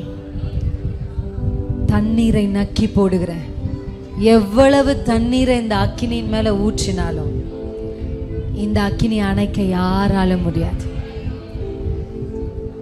காற்று அடிச்ச உடனே அணைந்து போகிற ஒரு விளக்க போல இல்லை. காற்று அடிச்ச உடனே கூடுதலா எரிந்து மற்றவர்களுக்கும் அந்த அக்கினியை கடத்துகிற காட்டு தீயா கர்த்தர் உங்களை மாற்ற போகிறார். நல்ல கைகளை தட்டி அந்த அபிஷேகத்தை ரிசீவ் பண்ணுங்க. ராபா தாஷி காதா ராபா. கடைசி 2 நிமிஷம். சாந்தி ராபா பாபா பாபா ஷிகாதா சீதா ராபா. நல்ல அந்நிய பாஷைகள்ல பேசி அனல் மூட்டு, அனல் மூட்டு. உங்க பக்கத்துல இருக்கிறவங்களுக்கு உங்க அக்கினி பரவட்டும். ஷாபாத. வேடிக்கை பார்க்கிறவங்களை கூட இந்த அக்கினி பிடிக்குது. வேடிக்கை பார்க்கிறவங்களை கூட இந்த அக்கினி பிடிக்குது. அபிஷேகம் பெறாதவங்க, அபிஷேகம் பெற்றவங்க பக்கத்துல அப்படியே அனல் மூட்டுங்க, அனல் மூட்டுங்க.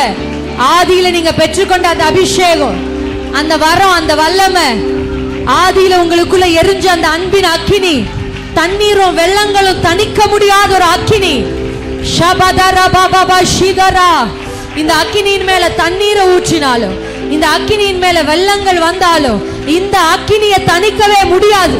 அப்படி ஒரு அக்கினி. வாயை விரிவாய் தர சகோதரி. புதிய பாஷை உன் வாயில கர்த்தர் வைக்கிறார். புதிய பாஷை, புதிய அந்நிய பாஷை, புதிய ரகசியங்கள், புதிய மறைபொருள்கள். எப்படி பிள்ளைய காப்பாற்றணும்ன்ற ரகசியத்தை, எப்படி அந்த நாணர் பெட்டியை செய்யணும்ன்ற ரகசியத்தை, கொண்டு போய் அகசியாவை எந்த அறையில ஒளித்து வைக்கணும்ன்ற ரகசியத்தை,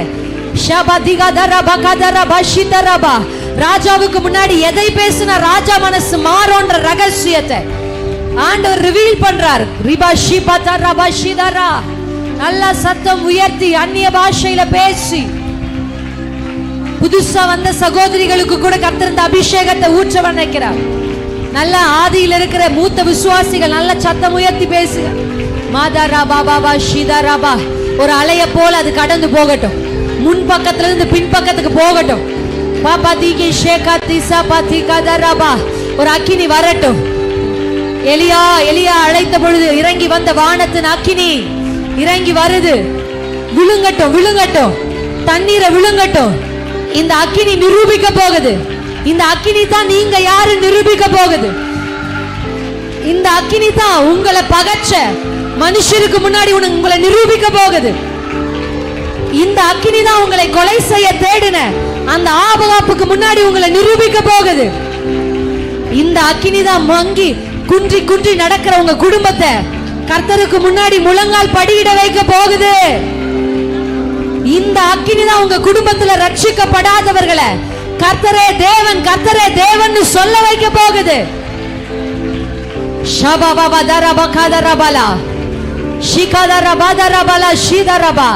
இந்த அக்கினி தான் பாகால் தீர்க்கதரிசிகளையும்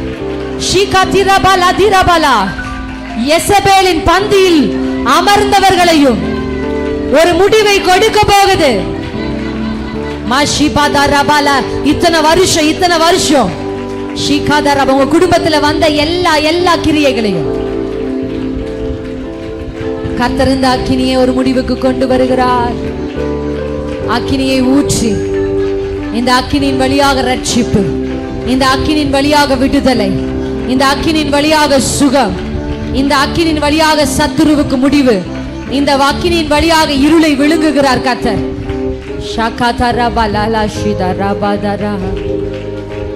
கர்த்தாவே உமக்கு நாங்க நன்றி சொல்லுகிறோம் அப்பா, நன்றி சொல்லுகிறோம். எங்கள் விளக்கை நீர் ஏற்றி இருக்கிறதற்காக நன்றி. எங்களை கர்த்தர் நீரப்பா மங்கி எரிகிற திரியங்க ஆகி எங்களை அணைக்கல, கொழுந்து விட்டு எரிகிறோம். எரிய செய்திருக்கிறதுக்காக நன்றி. இன்னைக்கு நாங்க வீட்டுக்குள்ள போகும் பொழுது, இன்னைக்கு எங்க வீட்டுக்குள்ள ஒரு பெரிய பிரகாசம், களி கூறுதல். கர்த்தர் உங்களுக்கு வாக்கு கொடுத்து அனுப்புறாரு. நீங்க போங்க, உங்க வெளிச்சத்தில் அநேகர் களி கூற போறாங்க. உங்க குடும்பத்துக்கு ஒரு களி கூறுதல், ஒரு சந்தோஷம், ஒரு சமாதானம் இந்த விளக்கின் மூலமாக ஒரு சமாதானம் பற்றி பிடிக்குது. கை தட்டி இயேசுவுக்கு நன்றி.